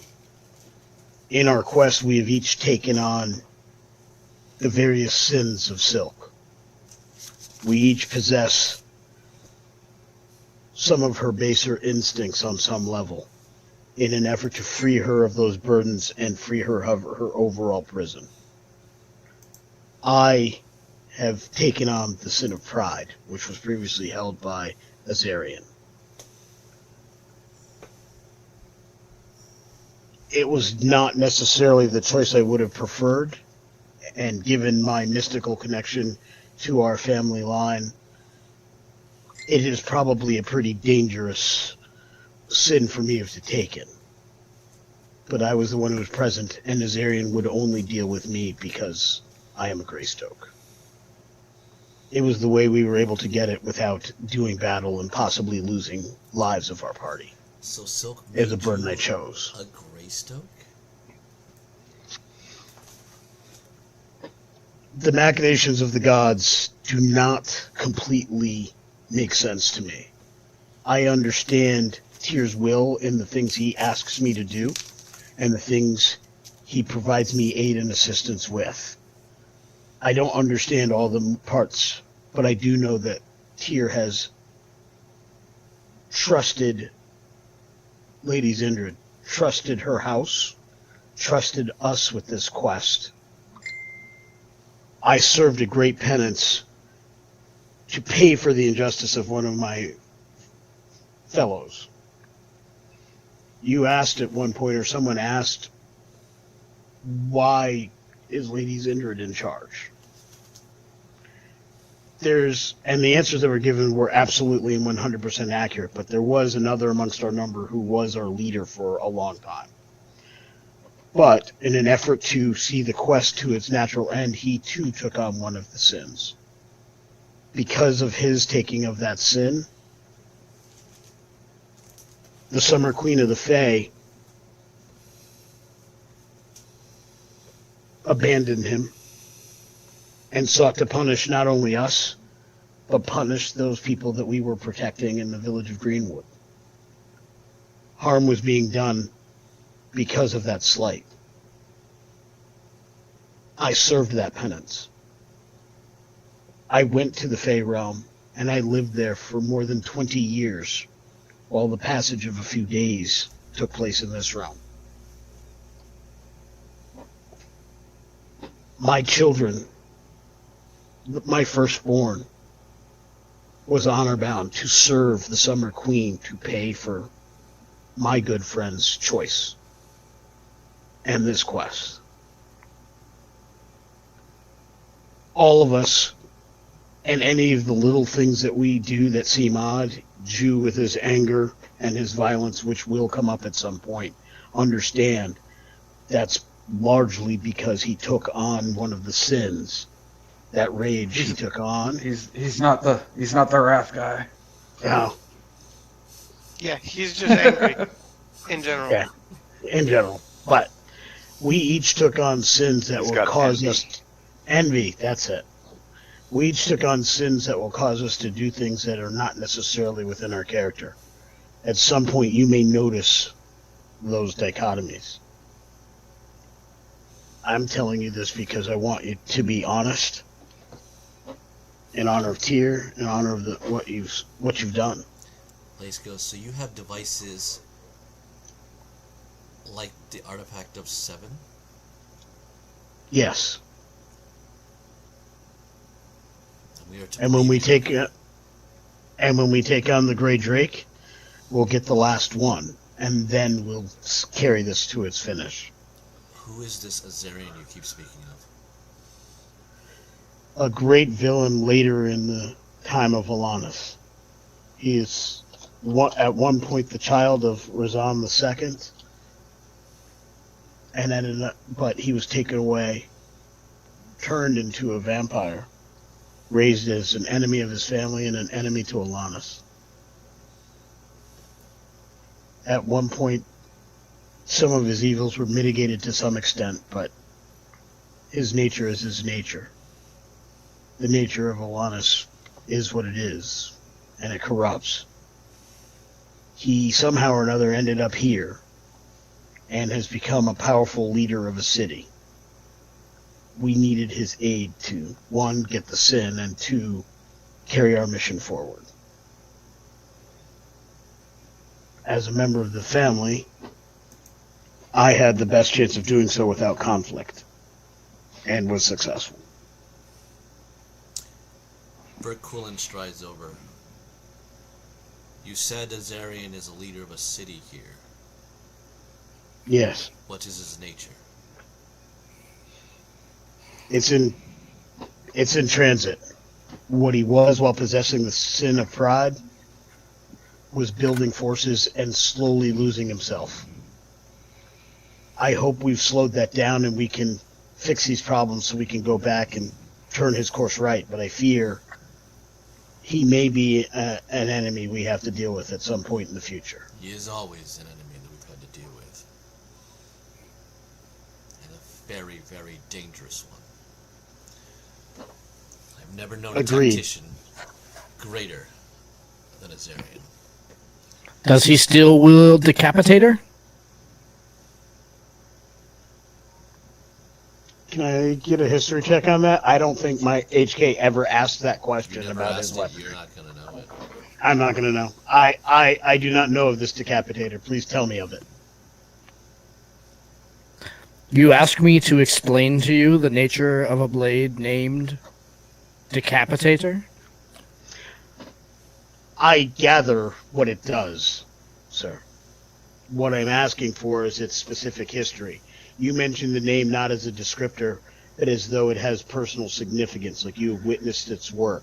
It has a place in your history of some ill repute. I would ask what that is. Azarian changed the course of the entirety of the kingdoms of Alanis with a single stroke. When in single combat, men with blades, 1-to-1, and with one move, a head fell to the dirt, and Alanis fell into darkness for centuries. The death of Erelani, the princely king. Indeed, you do know your histories. If you I your know that the histories, one who was... Do you know of this crown that changed him? Is that an effect of it? I know that he did not destroy us at the gates of his city. I know that he was trying to unburden himself of Silk's burden. I can only assume the helm or the crown that changed his ways, it's still having some effect. But I doubt that it'll last, given what we have seen and witnessed since our encounters with him. The land of Alanis frequently obscured the minds and the memories of those who drew power from it. I wonder if Azarian really knows where he is, and that the city that he controls here is not actually the city that he controlled in his mortal form. What city does he control now? Liwanika does not have that information off the top of his head. I don't remember the name of Azarian Spazo. city. Does anybody else know? You Spazo would know. is the name. Yeah, Spazo is the city he controls. And yes, he is aware. And yes, we chose not to bring his love back and restore his good nature to him. Well, they chose. That was the idea that you wanted to take, right, Alexi? That is To why- be We tried fair, that once before. In his control, the city of Spazo is surrounded by mists. Mists that are somehow knowledgeable as a sentient thing. And they thwarted me in bringing the light back to the city. But the city itself, behind the scenes, in the cracks between the realms, between the dimensions, it's growing tendrils into the Shadowfell that bring it closer to Alanis. Azarian was more than just a foe who strode with a blade that could shape the world. Azarian is and was part of the realm, and the realm was part of him. These mists that you see around Spazo do not actually disprove that Azarian does not believe that he is where he was, or that this land is not the land he thought that it was. Again, these mists, they cloud the mind. They pollute the mind. That may be, but he was conscious of the area enough to know that he needed to remove the other religions and the other representatives of those religions so that his rule could remain strong. Which is the same he did when he strode the lands of Alanis. He is playing from the same playbook. If he is cursed to repeat his same mistakes, that is something we will have to deal with. Once we've dealt with the matter at hand, that is our next step, obviously. Was he You the only speak one like a that came? paladin. You spoke of others. Yes. Or the Blue Dragon Man spoke of others.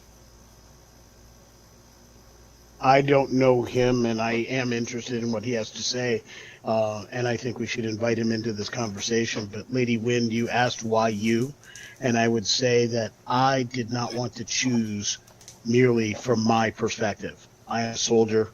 I'm a tactician. My advice was definitely to bring Lord Androsius. My advice was definitely to bring King Verquillen. My advice was to bring at least one other great tactician, that being Razan II. As for the others, I leaned on my party. I leaned on my friends. I leaned on the experiences of others because, again, I am in possession of one of these sins. and what I know for a fact to be correct, and all of its accuracy, may not be every perspective we need to consider. So why you were chosen? Because amongst our party, we felt you would give us the best chance at success. You, as a paladin of Tyr, would help bind this group in a way that will prove successful. Each and every one of you has something to offer that would bring us to those goals. That's why you were selected.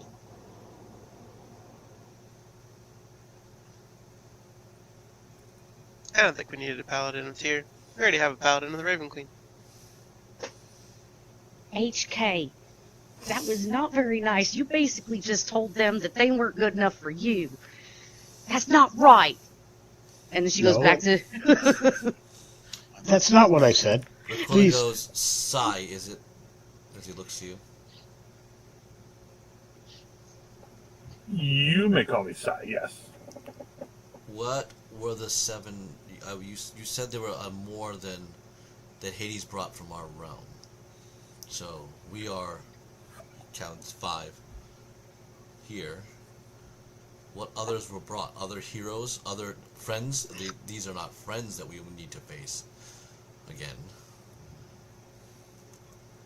So, let me get my sheet up here. Last I recall, well, I was sent here by Lord Demos Hawkins to escort his sons Killian, Maximor, and his daughters Melanie and Thea on a peace quest.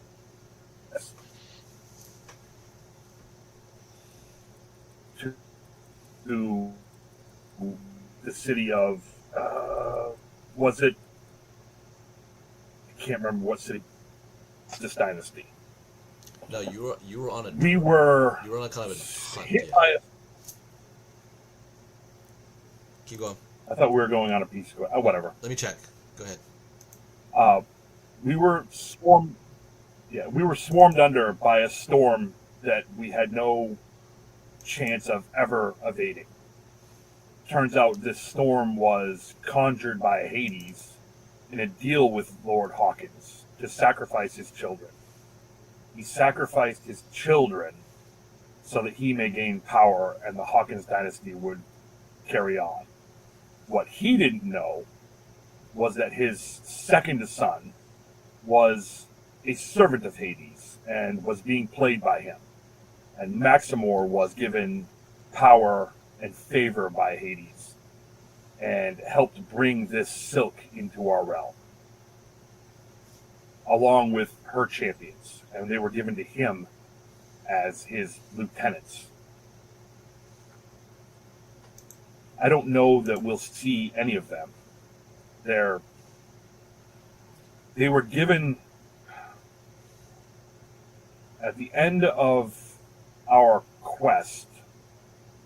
Other gods intervened and gave us ancient weapons from this other land. And Melanie and Killian both returned to the realm of Spero with weapons, and were asked to change their name to other names of this other realm to help fight ostensibly against Silk, I believe, but definitely against Ares coming to power. Not Ares. Sorry, I keep saying Ares. I'm not a godly person. Hades. Hades, thank you. I'm a warrior, not a religious person. So you do So not. that's You do not know these lieutenants and mages that were created. I witnessed them given to him: a beholder, a death knight, an enchanted suit of armor, a drow warrior, a plain-looking man. I've come to know some of their names through research into the realm, but I don't know where they are on Spero now, or who controls them. Some of them are sounding familiar. We have defeated most of them, So they are and dead. the great And some are dead, some were merely defeated and gave up the powers that they had. Those are the sins for which I was speaking. The Grey What if Drake is Maxim- the one that remains. If you had these names, that would be valuable. So the Drake. Look, Art doesn't. There's the Grey Drake, Zin, Curse. Zin. Curse is not Curse? No, it's not Curse Curse. is not one of Curse them? wasn't. No. I thought Curse was No, it's Grey Drake, Van Rowe, Azarian, Arturo, Black Scar, Zen, Kiziata, and Kiziata, yeah. Mystic. That's right, not one. Curse. So they are. Who is? You said some of them are not dead. Why were none of them dead if you have all of these stones but the Drake? Because most of them did not want to be a party to this. Azarian, not dead, he gave up his stone. Van Rowe convinced to give up his stone. Alexi, you care to speak on the others?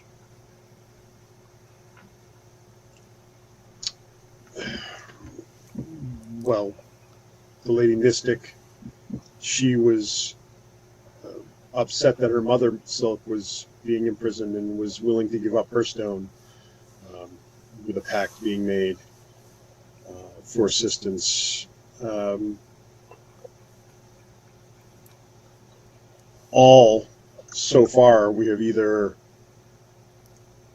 convinced through parley or faced in battle, but through our mercy and not having to kill them, they gave up their stones after being defeated. The only one who we have killed so far is Arturo. He was not willing to bargain or converse in any way. He continued to fight till the end. And the end he did meet. So a beholder and the first daughter of the Silk are all remaining, or have been returned to life, and now are free in your world. Free on our world. The Beholder, I will be honest, that is a threat in a situation that will likely have to be dealt with at some point. Good But to the hear. fight we were in had to be handled tactically. Outnumbered and against a Beholder in a situation where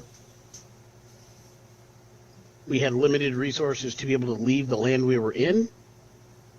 A fight to the death may have resulted in all of these sins being lost on an island with no true victor. It was better to do the parlay and handle what comes later, similarly to dealing with Azarian. As you say, Lord Androsius, if the world of Alanis is working its way into Spero through him and through his city, we weren't going to beat him in that situation. But he was willing to give us what we needed to move this quest forward, knowing that there's a reckoning to come. Tyr's justice will always be found, even if it takes years and generations. I'll be right back. What of Hades' pawn in Maximor? They were all given to him as his lieutenants to pull Silk into this realm.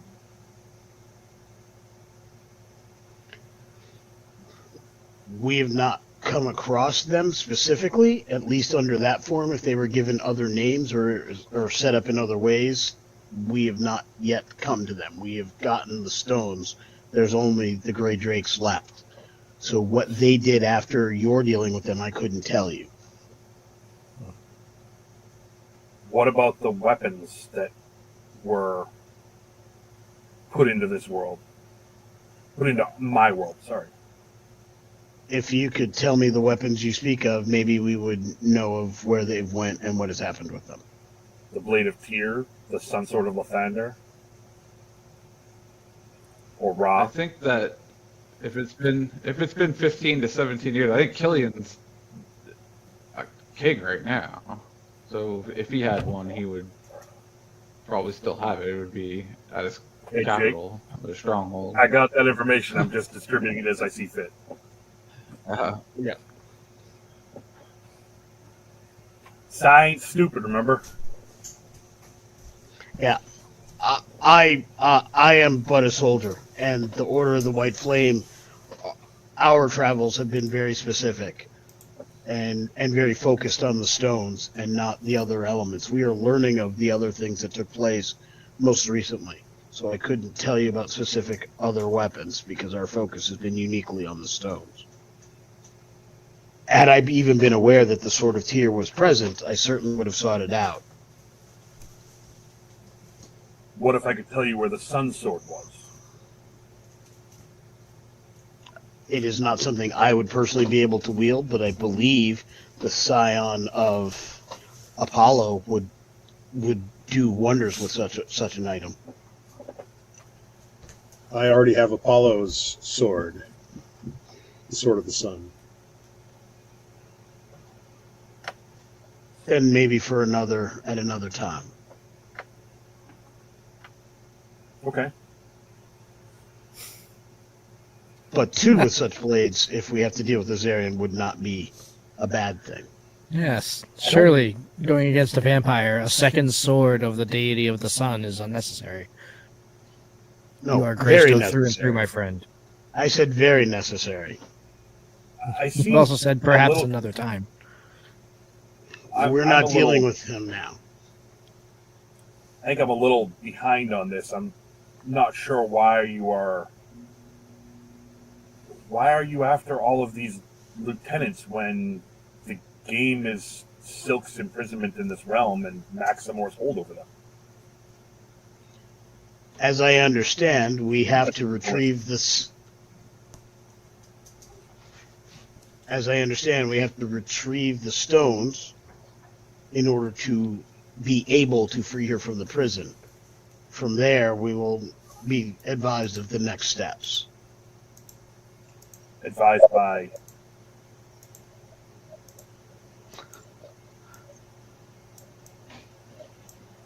I take my advisement from Tyr and the work of Lady Zindred.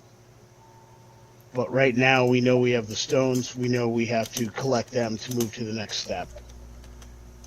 Our understanding, Zindred has walked up to the conversation, is that the stones are the keys to Silk's prison, and that we must have them all, and we must have them soon, as things are coming to a head, if we were to stand any chance in facing the next challenge, which may be this Maximore you speak of.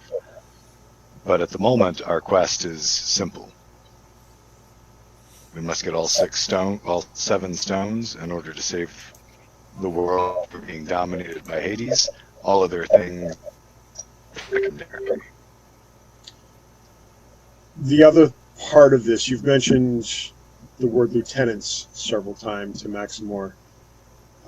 As we understand it, those lieutenants were chosen because of their connection to Silk. And by imbuing them with these sins, those lieutenants became a form of bondage in Silk's prison. Our quest, as we have taken it upon us, is to defeat each of these lieutenants, thereby removing that connection and that bond. And that connection is in the physical form of a...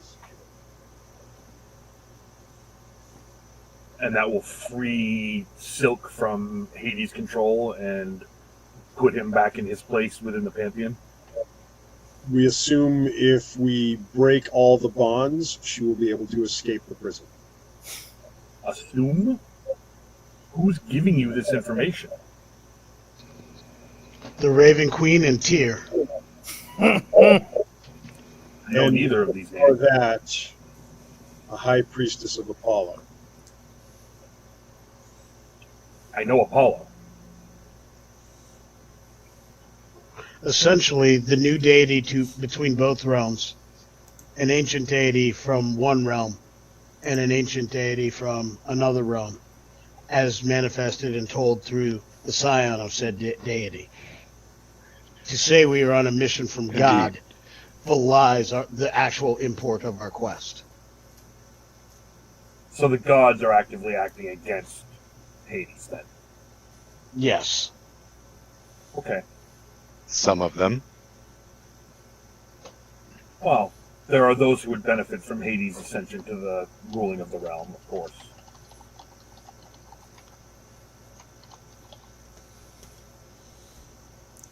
Desires. I don't like comes being out the from pawn of a side. god again, but better than Hades taking over. This red tiefling comes over and she goes, she's apparently like the armored warriors that you saw before.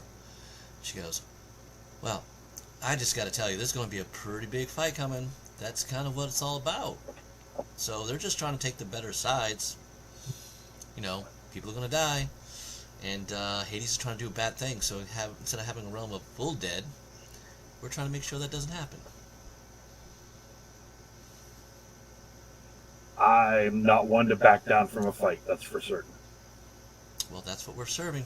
We're all helping this lovely lady who's kind of got the Raven Queen's blessing, but she's got a level head on her shoulders. She's been getting us through all sorts of calamities. Coming from a devil. Hey. Well, look where we are. Desire. What else would you expect? While I appreciate it, please do not stand up for me. But I like to. No, I thank would- you, dear. I've accepted your presence on this mission, and your relation to your father, and I hope one day that in some form you may be redeemed. But for the most part, aside from that, Fine. She goes, pouts her way over. Who is her father? If I may I be was so thinking the bold. same. A lot of people are looking at Aleski. And others will- Oh, you didn't know? that would be the holder of the sin of lust, Zendrid says. She is my daughter. And I know how odd that appears in many ways. Surely you can understand a celebration of unbridled love on a long Biblical night scale. of cultural immersion, and the resulting gift of life that is created between two individuals. Berquilin goes, are you sure you're not supposed to have the Greystoke title to you? I'm absolutely positively sure of that. Curious indeed. So you're a scion of Apollo who has carrying a mystical connection to lust and had a child out of that, but your grandfather is okay with it?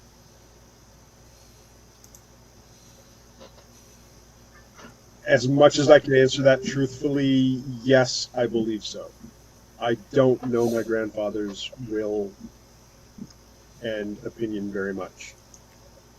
He's a god after all. He doesn't come to the mortal realm all that often. Were you not saying this was the whole ploy of him to stop Hades, though? Is knowing his No, will? That a high priestess of Apollo, Oh, a about priestess. the ritual and the prison that she's being held by. Hmm. I see. Hmm. Bear in No. mind that his grandfather's father is renowned for his walking amongst the people, to be polite. Oh, I wasn't judging. That's a thing. I understand that. Berquilin puts a hand on your forearm, Androsius, and goes, no, Androsius, think. We saw this movement before. We are seeing change by blessing, change by worship. Apparently, somehow this has come to fold in this world. Yes.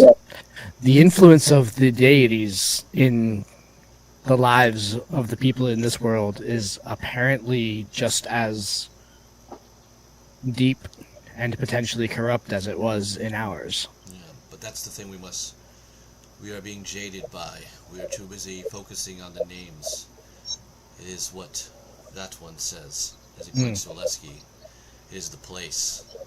The tendrils have already started over this city where Azarian is. Mm-hmm. There is a potential, as the metal one says, to save him, to thwart that way. But if the realm gets its way, we will have problems. So who If was the realm this gets Apollo? its way, I did already inform him that I would come for him if he turns back to his evil ways. So anyone else who wishes to come is welcome. Zindrid, I mean this with all due respect. That is a letter that Azarian has received many times before, and he has marked it return to sender every single time. And yet, he's never received it from me.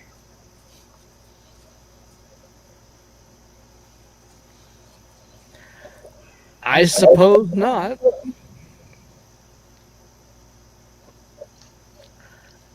I wonder how Silk is going to respond to a drow and a Shatterkai and 2 elves coming to save her from prison. That will be a hoot, my friend. With gratitude. As long as we are successful.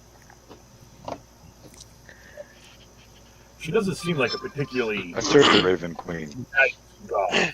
So Silk I want to is slink up part next to of it, Ambrosius but I serve the Raven Queen.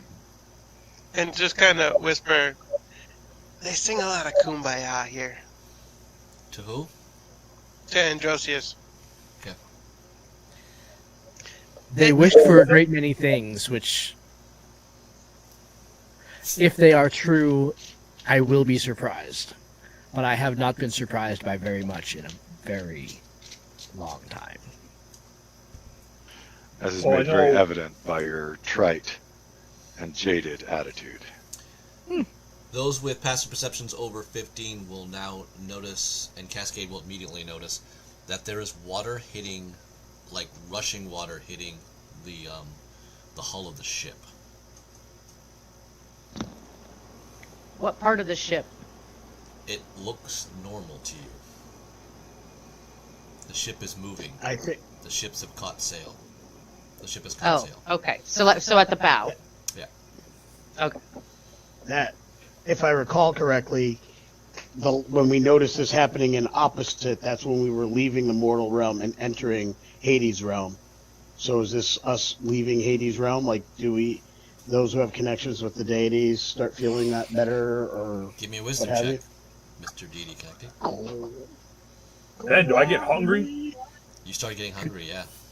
Could I get in on that, Yeah, Benito? absolutely. Pretty sure most of us are deity connected. Yeah, Well, but some at least half of people are us. not connected the way you're connected. That's fair. If I'm starting to feel hungry, I'm going to take my first deep, real breath in a long time and look around and go, I need food.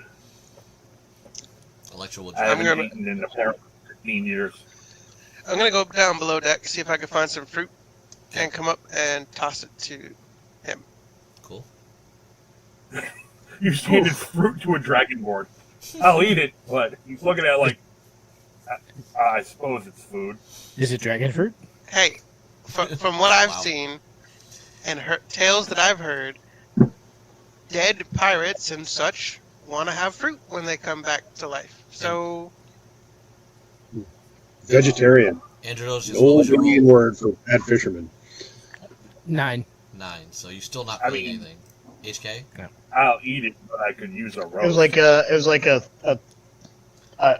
2 or a 3. The lurching of the It came water. up poorly You, for me. you just feel alive. Just don't feel in touch with your god right now. I suppose that I with- will. you feel alive, but you don't feel alive. Hold on, Cascade, yes? 15. You've always felt in touch with your god, Glenn. What can I say? You and Vaymon You are said fine. religious. I'm religious. Yeah.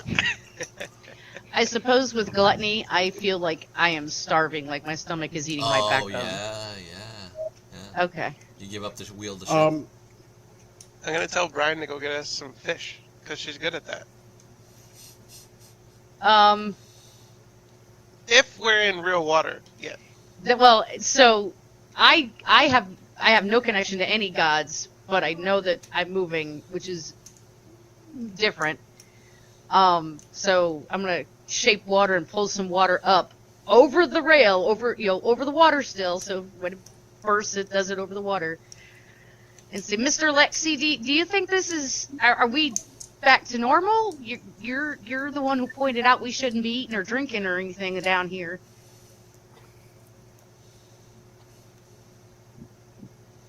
It's hard for us to say for sure immediately. There is a noticeable change, but before we were lost in a storm. There was no such storm now. I would still be cautious, but if we were to see sea life or birds, then perhaps we can trust the world around us. I'm gonna head back. How does it smell? Does it smell like salty sea air again? Yes. And your perception, and especially Elven perception, you do see maybe a seagull somewhere off in the distance, and then you definitely see fish in the water. Like Just what I was going to ask. Yeah.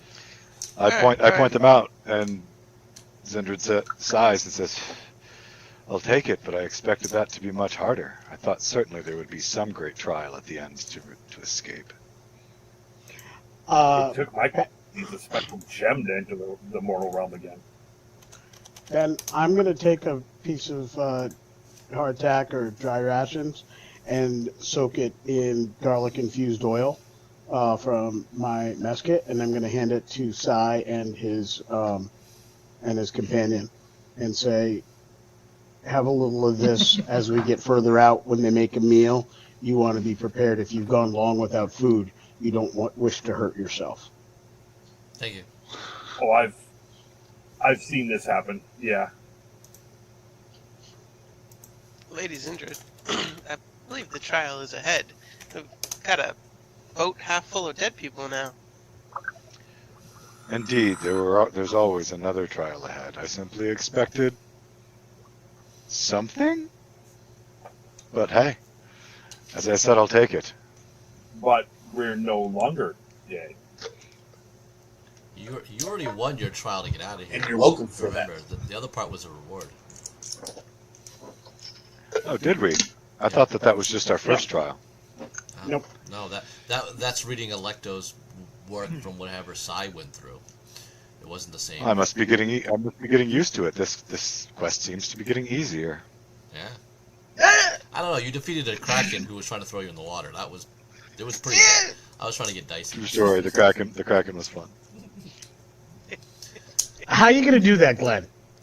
I love you, brother, but why would you ever do that? He wants more. You might as well have said piece of cake, for Christ's sake. Of course. Lady Zindred and I You want serve the final Raven conflict to be... Oh, I want it to be epic. He wants someone to die. I just want to start with both legs. That's all I'm saying. You gotta remember, Leonika's a little gun shy right now because he did lose somebody lately.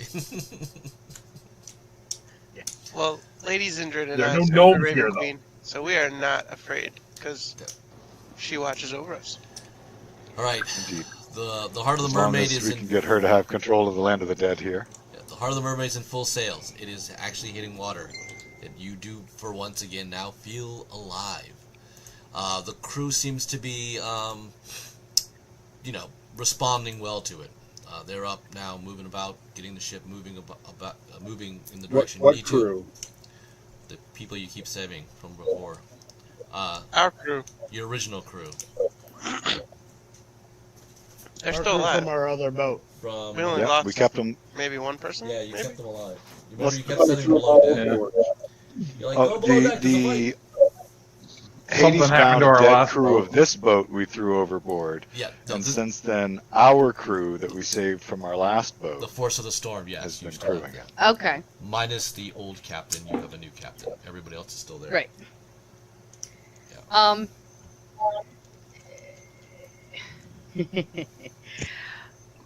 Cass is gonna hand the wheel off to Rolf, I think his name was. Yeah. Rufino, excuse me. And she's gonna go to the rail and kind of do a 2-finger salute and jump over. And then mid jump, so for anybody who goes to the rail like and looks over, mid jump she will become a dolphin, and she is going to happily start fishing and not bring any back until her stomach is full, and then begrudgingly start feeding, tossing fish on deck. Okay. Captain is at play. You got your thing up, your mic up.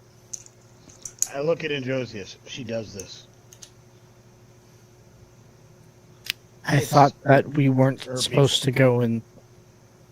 That was while we were in the land of Hades. We're no longer in the land of Hades. The water is safe now.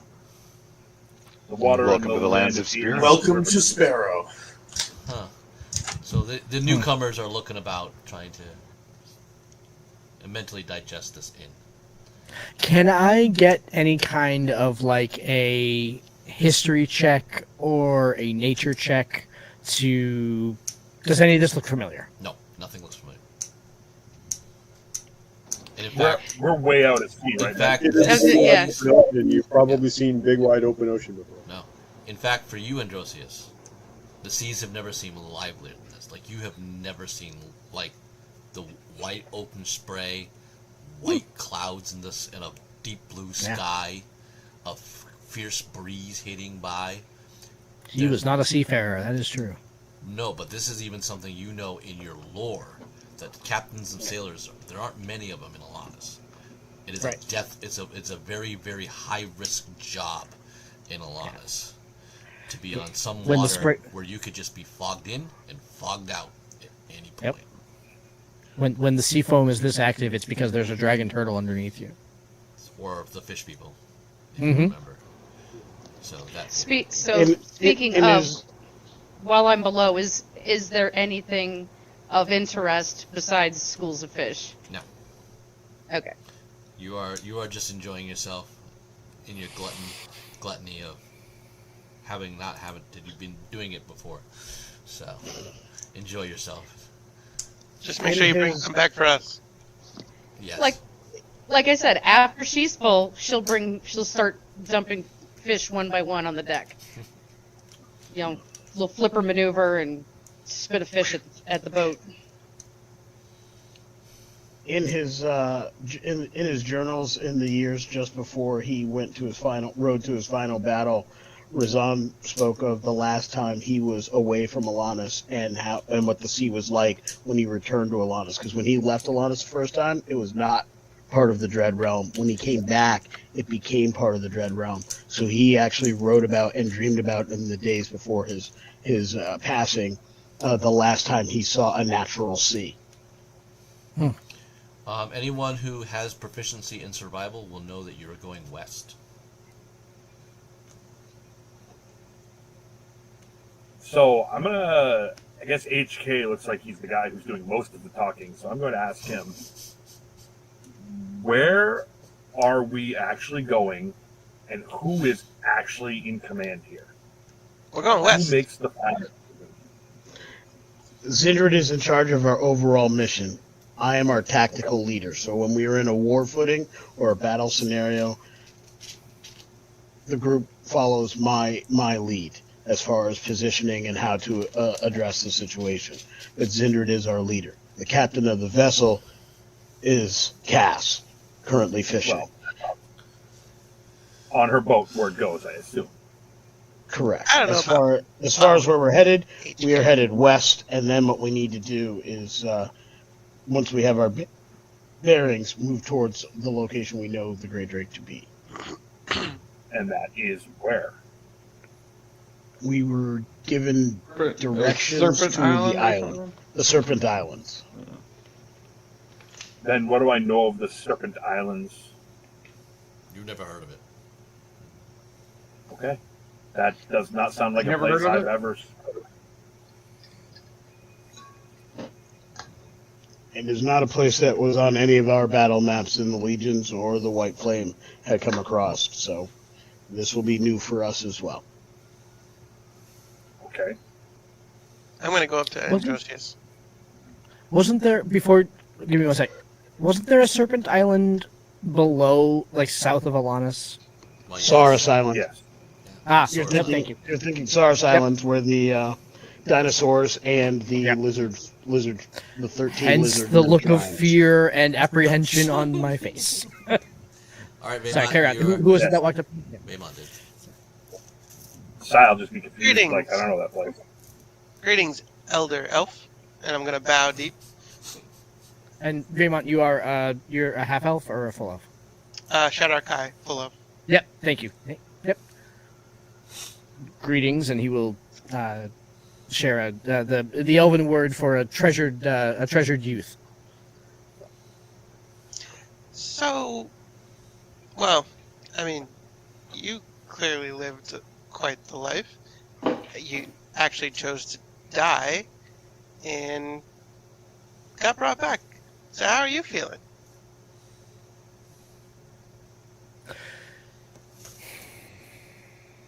You know, Lady Zindred is not wrong that I am jaded, and I am suspicious, and I am skeptical, and I do not believe... I believe that we are being told what you all know, but I do not believe that you all know the truth. Because if you had seen what I had seen, you would doubt it too. Can you regale This me is- with tales? I mean, the tales of Azarian and the power that he exerted over the island. When I walked through the fields of Alanis with the units that we commanded and the heroes that I stood shoulder to shoulder with, Silk was the pinnacle of evil. She was the puppet mistress behind every string that was pulled, including the strings that pulled Azarian, and including the strings that pulled others who commanded from a position of evil. She commanded a force of undead that was so large, that was so deep, that an entire city carved only from the skeletons of the people that they slew grew and could be seen for leagues, for miles. When you marched on the city of Necropolis, for days you stood in the shadow of its towers. And the chill that would cause you caused many armies to flee in terror before they even stepped foot at its gates, before swords and bows were drawn. This was the power that Silk commanded over my home. The power that she commanded for the elves in particular was so insidious that our city, the city where we lived, the city where we thrived, was plucked from the land and cast away because an elf had wronged her in life. And so when she achieved supernatural power and strength, so deep was her desire for vengeance that she shaped the world so that we could not exist. So yes, I am a little skeptical that Silk needs to be saved in this situation. I am a little skeptical that Silk being freed somehow saves all the problems that could come up from Hades coming into power. I am skeptical of this. Sai is going to hear this. He's going to walk over and he's going to say, I kind of agree with a lot of what you're saying, because in my research of your realm, she is definitely not a good god. And I'm concerned what freeing her from Hades will be. Well, I mean, does she need to be good per se, or can she just be not evil? In the end, it does not matter. If she is allowed to come into this world under the control of Hades, the two of them together will be unstoppable. It will be the end of all. That I agree with. Essentially, we are It's that simple. preventing. We do not know what will come next. We may create, in the world as it stands now, is clearly going to be changed irrevocably, and many people are going to die.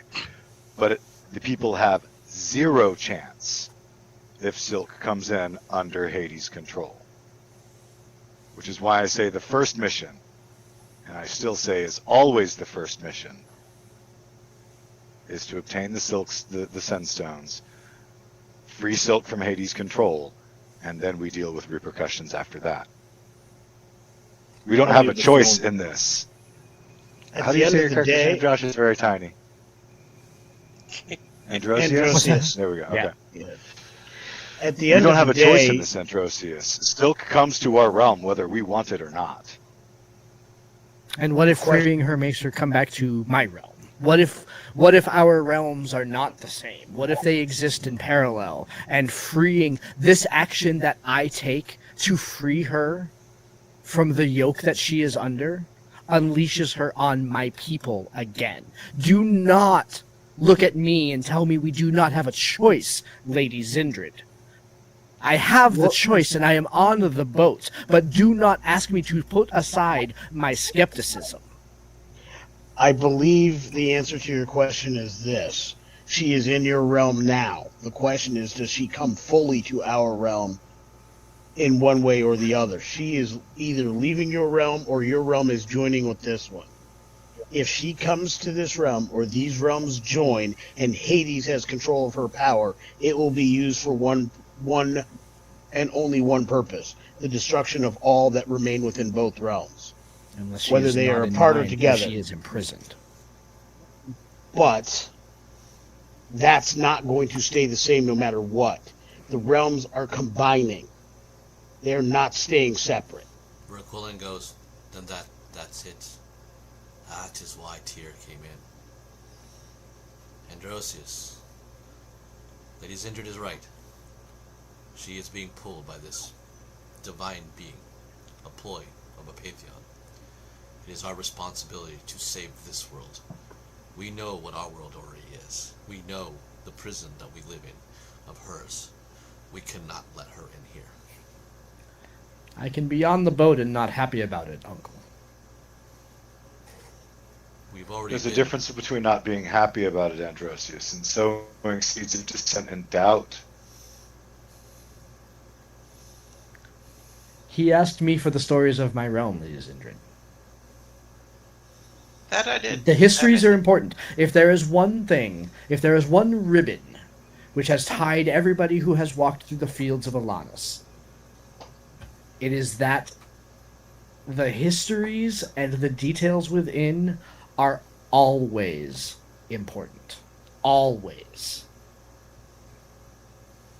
Of this, I And I agree, do not doubt it. Lord Androsius. And I, for my part in this, would never tell you you do not have a choice with your actions. What we do have no choice about, is the fact that this combination is happening. What we don't have a choice about is Silk's power will either be her own or belong to Hades. Those we don't have a choice of. What we have a choice But I do to understand. is deciding which way we choose to fight. And we're hoping you choose to fight alongside us. Don't think the fight stops when we free Silk. Be prepared It does not. for that double cross. Be prepared for her to turn on you as soon as she has her power back. Right now her power is contained, which is why she's pretending to be an ally. She is not your friend. She is not your ally. She never will be. Do not be fooled. Go in with Lord eyes and- open. Lord Androsius, I am the one being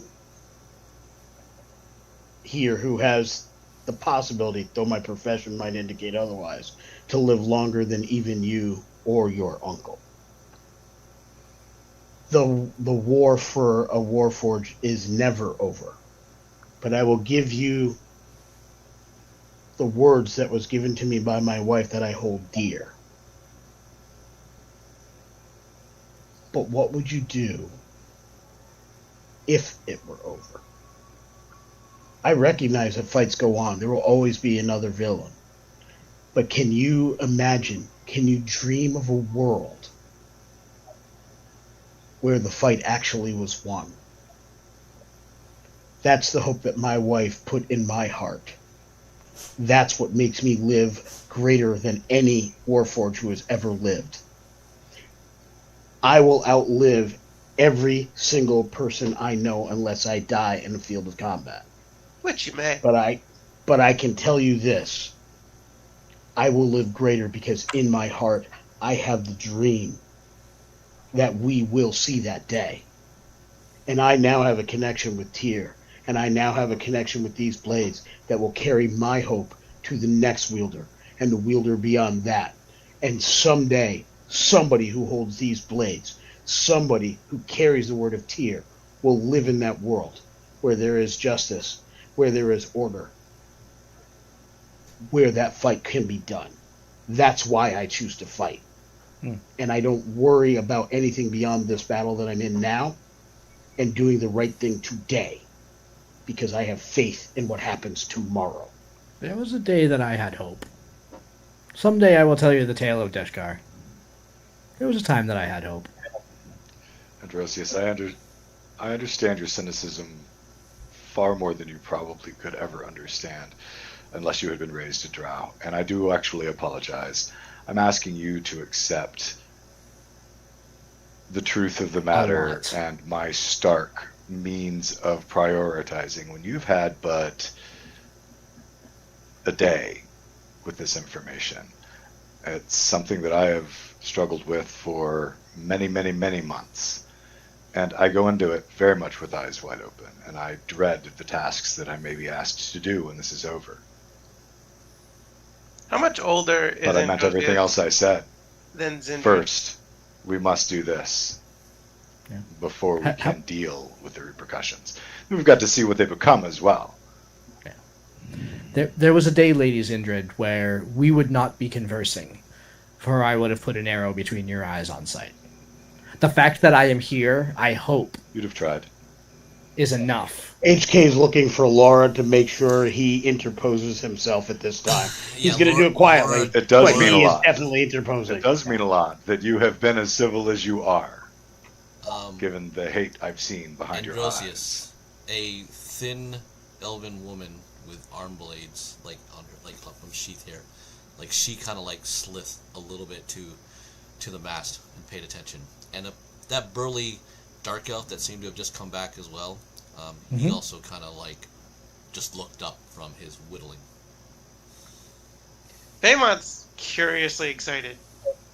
Rydal whittles? Cool. Yeah, he does. When the elf with the arm blades... So I'm assuming that she kind of like slinks into my peripheral vision. Is that sort of kind of thing? Like she wants me to know that she's there? Yes. Yeah, but have you seen her at all before this moment, period? No, I probably have not seen her. No. Yeah. Yep. And HK puts himself between the two, purposefully and rapidly. I will make sure that my hands are shown to be empty. Okay. That my bow is stowed. And Zindred will say out loud. Zindred will say out loud, I don't believe you mean me harm, and I do appreciate as civil as you've been and the fact that you're giving this a chance. So, back to I do my not mean out-of-game question. Yeah. How old much is older Zindred? Yeah. is Androsius than Zindred? Because I feel like he is, like, seriously her elder. Yes. Yes. Oh, no, definitely. Yeah. He's definitely By a her couple elder. hundred. But Yeah. you also have to understand that from the drow perspective, doesn't matter how old you are. Doesn't matter, yeah. If you grew But up I as thought a you nice weren't soft typical elf drow. in the It matters a sunshine, whole bunch. It matters a playing whole in the bunch. Feywild. Yeah. Yeah. Like, it matters a whole bunch course to it does to Androsius that he's way older than everybody else on this boat, except for probably for Quillen. No, Yeah. Zindred's not terribly old. She's probably like 120. Yeah. HK's older than Zindred, I would imagine. But I don't know how old I am because I don't remember my life before I died. Close. So I don't. Yeah. But the thing about Zindred is she's refined amongst most of you because she is of the first house of a drow society that, you know, presentation, demeanor, stance, all those things are like you know, royal etiquette. This is this is at the pinnacle. She has that thing. And that's what and you will notice to help you in that situation. Now, those two that pop out to you, you realize that they're her elite guard. Like the two that just came on board that were some humans elite guard, these two seem to be part of her entourage. Sure.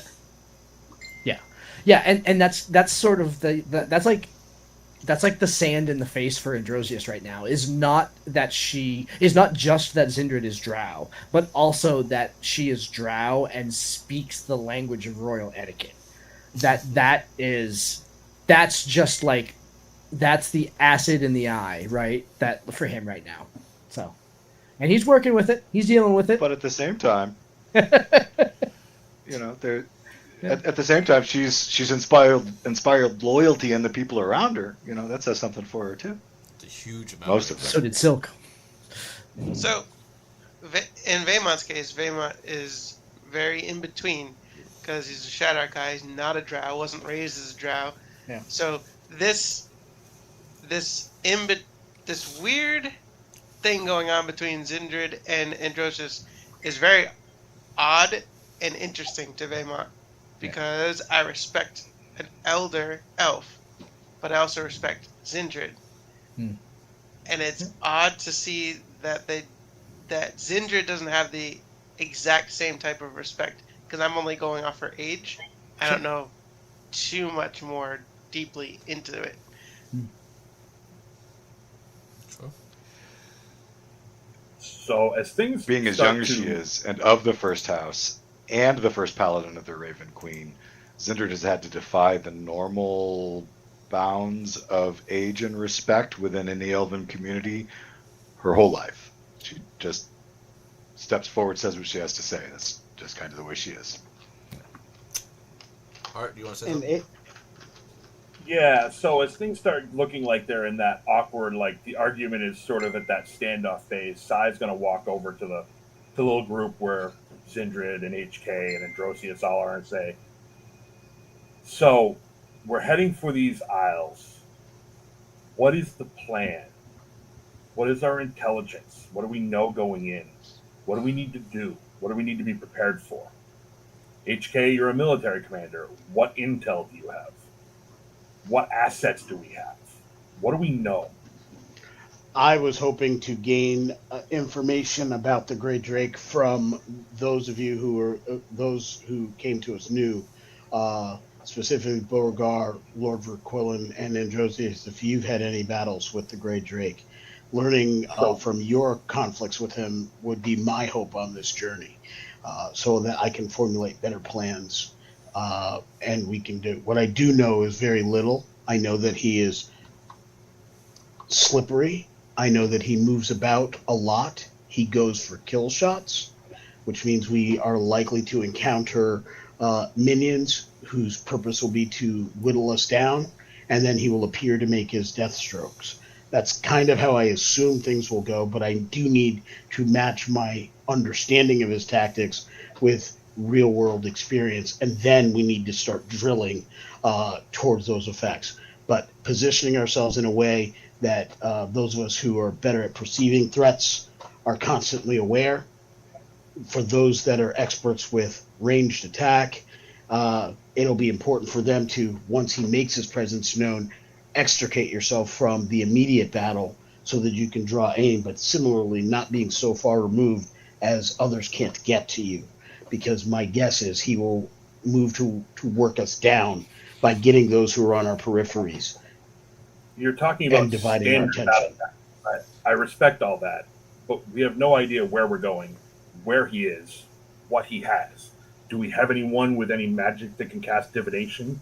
Do we have anyone who can look into the area? Do we have any reconnaissance? We have no reconnaissance. We only know the name of the island. What we will be doing is assessing the actual battle situation and the encounter areas as we walk through them. We know where he is headquartered. Everything else about that is unknown. So the best we can do is prepare for his tactics. Verquillen goes, the Grey Jake is a scion of Set. Very dark, obscure god who came to Alanis. Do Is you Set know the of same the Set? species called the Yonti? They embraced him when he found refuge with him in the Dark Mountain. That is how he has come to life many times. In an odd sense, he is a living weapon. That's what he cares about. He cares nothing about politics. He cares nothing about suffering of people. He cares not of championing a cause. He just wants to be the deadliest weapon into the hands of somebody.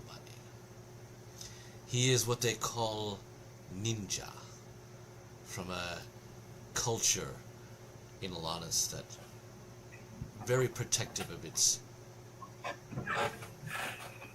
I would say, civilizations, its honor, its traditions. That is what he moved to. Chunku?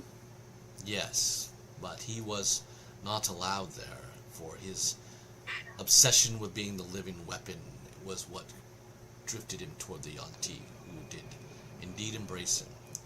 And then he fell to time, as far as I knew. What is a Yonti? It is a person who is man and snake in a body of one. The variations are many, but if you think reptilian in that nature, that is what he is. Now, to say where he is at this state, he was mostly alone, as I said, a living weapon, but I believe the Yonti revere him. He's sort of their champion to them. If this world has been doing this, or Hades has, he could have a following. I do not know exactly how you've encountered the other beings with these sin stones, but I would speculate that is what he is. And in terms of tactics, he isn't a tactical weapon on a field of battle. That's not how the Drake works. The Drake is patient, like a snake. He will lie dormant forever, if need be, to strike. Who he wants to strike is the question. That's what he waits for. That's the only thing that drives this bin. I've never seen anything like him. Where the one that you brought back, or they said brought back, Zin, the Blade Master, the Weapon Master of the Dark Elves. I respected him as an enemy of what I was. And our people went to war. He was still a warrior. He embodied everything that you talk about. Pure with steel versus steel. I understood that. The Grey Drake is a different being, though. It is a horror. He is one that the realm likes, much like Azarian. It seems like he is tied and bled because he was one of the three that came out of that. And that's what I fear. If we are to go in there, it is not to flank, position your archers, position your shieldmen. It is about putting one of you in line to be bait and hope that there's enough person nearby to pounce back on him. That would be me. Is the tactic. Well, then you will have to look for that would be me. Historically, I've done well as drawing the assassin's blade and surviving. Well, my question is Hades hate your grandfather enough to make this Grey Drake your target? Or is it you, Hephaestus Greystoke? Because it's not, like I said, his desire. It's somebody else's desire. I believe the two of us would be probably his key targets. Why would he not target Lady Zindred? That's what I was thinking. She seems I to be a believe more she- practical target. She would also be. The three of us have collectively made ourselves known. Myself as one of the most dangerous warriors on the island. Pride. Well, To, when we find him, that is what we'll have to do, is make Lady Zindred that much of a target that he will strike. If he knows he's protected, he will wait, like a snake. And he will hide like such. Are we sure that it's Hades that's pulling his strings? No. yes, has to be. No, it doesn't. Sounds like Hades has we're a puppet not that he- sure. What was the name of the one you asked us about that we had no intelligence on? Maximor was the one he was given to. The Dark Sun. We know about him. Maybe he's the one that he's doing the bidding of. What do you know of Maximor, the Dark Sun? He's a lit that's been pulling the strings of everything that's been happening here. He's the one that are not Because he's the puppet of Hades. So the one pulling the Great Drake's string is Maximor, Quite probably. at the behest of Hades.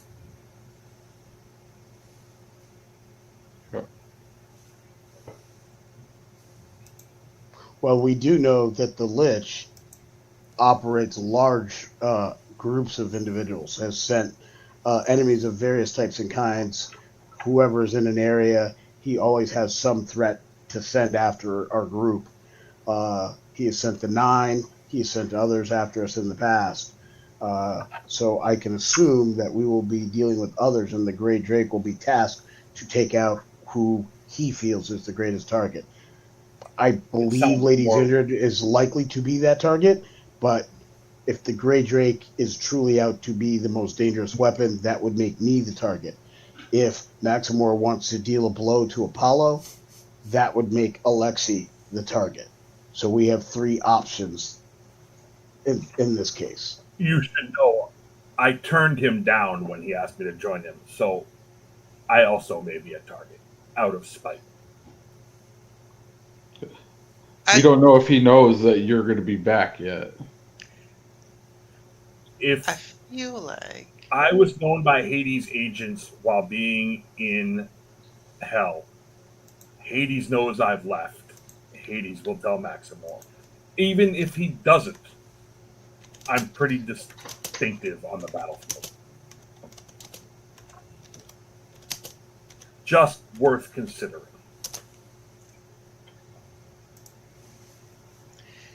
Well, I mean, hey, if we went solely by presence on the battlefield, yeah, I suppose the big people might be the targets, but I don't really think that makes a whole lot of sense. I think it makes sense to target the leader. That's what I would do. And that makes Zindred the target. Agreed. That makes the most sense. I'm just making sure we know our options. Leaving nothing unsaid.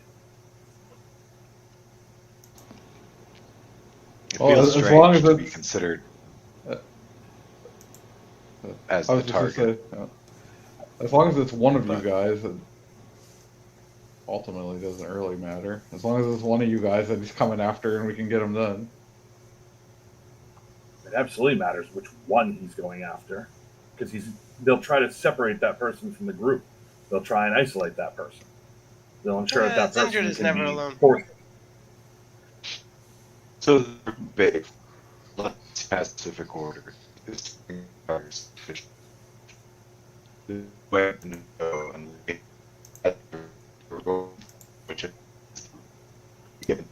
yes, Losing you. Yeah, losing you. Yeah, we didn't Can't hear hear you. any of that. Over the conversation, well, you guys are gonna you start. guess to hearing deliberate Cass- until the end of time. Sorry, go ahead, Glenn. No, ma'am, go ahead. My Um, signal's being crappy enough. I will bow out of the conversation for the moment. Well, you can. It's just over your heads. You're gonna start hearing Cass yelling to her crew, "Bring in the sails! Prepare to set anchor! Land ho!" Well, I guess we know where we are now. Yes, we are west. Still doesn't look I'm familiar, Benito? Going, Say that again. I'm going to the bow to see what I see. Yeah, still doesn't look familiar. No. How Not unless you've been to Serpent Island. I would Well, have. I don't know if I have or not. I would have set the anchor, about as soon as I would have seen land, brought in the sails and set anchor, just so that we were far enough out that we had time to plan, Sure. without hopefully being spotted. Well, you're a ship on the water. Granted, but if I see a little dot, Typically land, I'm a thanks to smaller. you. A ship is a smaller dot than a dot of land. Passive perception 17 or more, you're pretty sure you can get spotted. Quick, hide behind the tree. Quick, hide But behind then the as soon as mast. she starts saying land ho, I head to the bow to see what I'm looking at. You see a jungle land. There is a black temple in the center of it. Does it look like there's any people on, Feels so- or things on the beach moving? There is life, sea critters, but no people. Okay, nothing bipedal or quadruped moving on the beach. Well, there are small crabs and stuff, but nothing like Large. I ask whoever has the spyglass if I may borrow it, please. I'm at the other end at the stern because that's where the wheel is. And I'm in the crow's nest with my the spyglass that I stole. So Well, you're welcome to come up Then and look. okay. I don't think it's a good idea. I'm too big for that. But I'll go over to the captain and ask if I can borrow hers briefly, if she didn't mind, once she is done with it. I was gonna say, when you walk up, she's probably looking. Is there anything that I can observe more with the glass before I hand it over, Ben? perception check.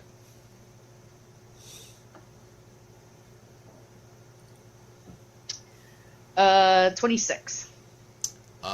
It is definitely a land full of life. So much, whether you're dealing with the dead things, whatever, this is an abundance. It's very tropical. Large insects, crabs on the shore, birds flying all over the place of different variations. Life. Do I see, like, smoke from fires? Like, Nope. village? Nothing. Okay. But something tells you that temple has all your answers. From the crow's nest, can I see anything unique about the temple with my spyglass? I'll hand mine over. You have never seen Yeah, I'll make mine. a construction such as this. It is I say definitely thank you. very odd. There are glyphs on some of the stones, very large glyphs from the very top of it. You cannot identify them.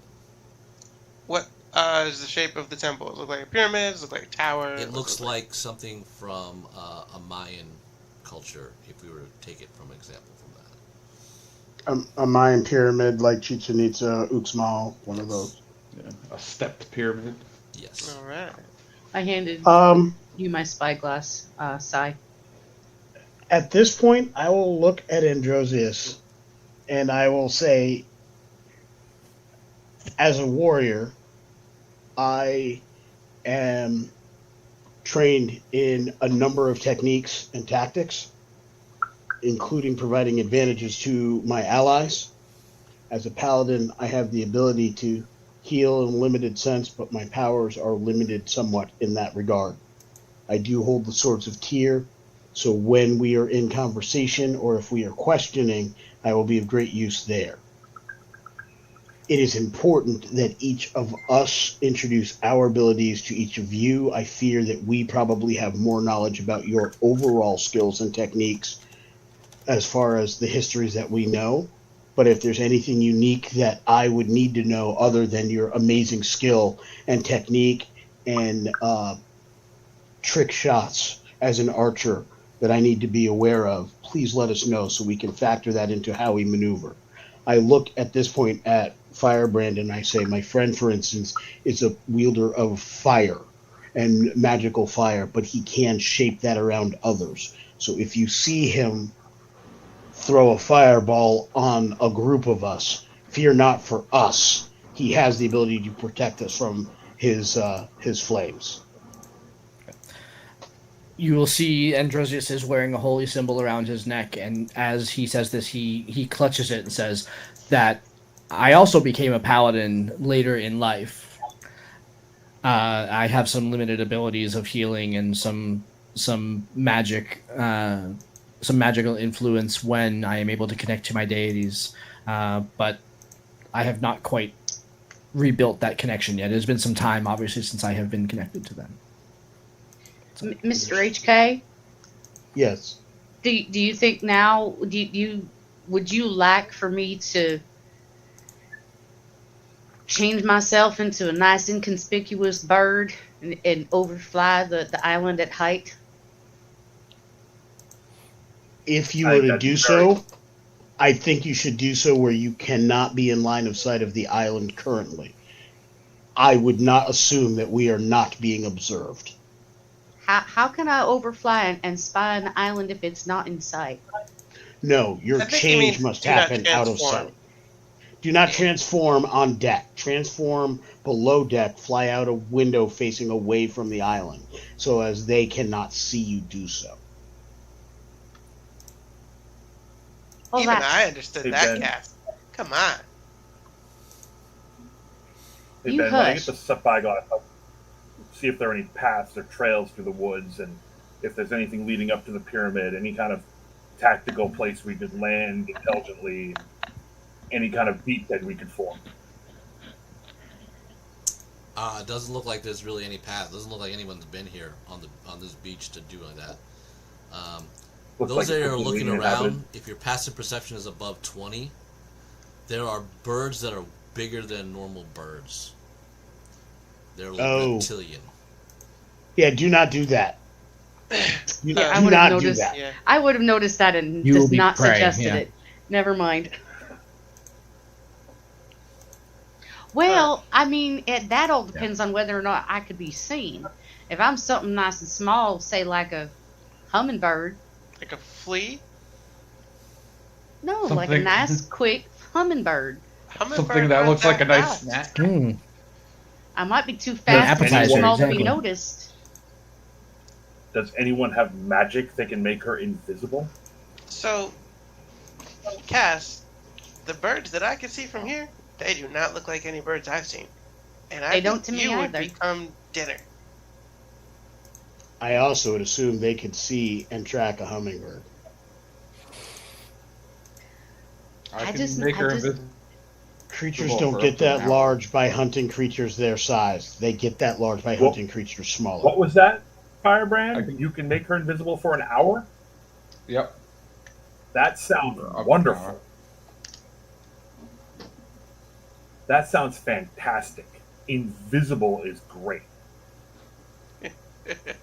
But if you attack anything or cast a spell, you won't be invisible any longer.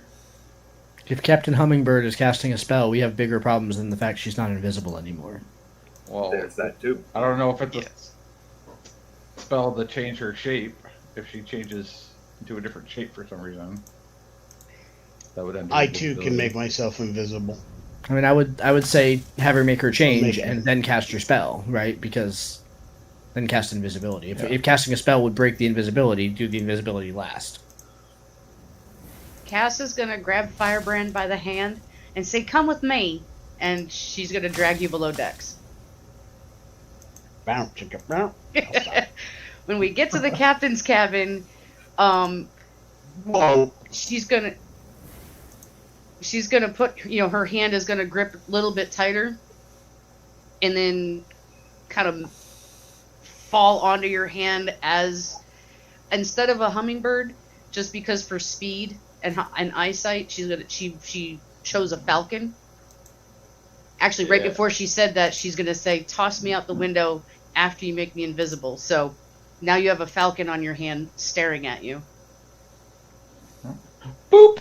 Right on the beak. Boop! You're invisible. Chuck you out the window. Okay. And off I go. And up you go. And that's where we'll end tonight's chapter. And we will reconvene again. Let me see. We're in September. So, Tabletop Journey crew. I think I have a full slate.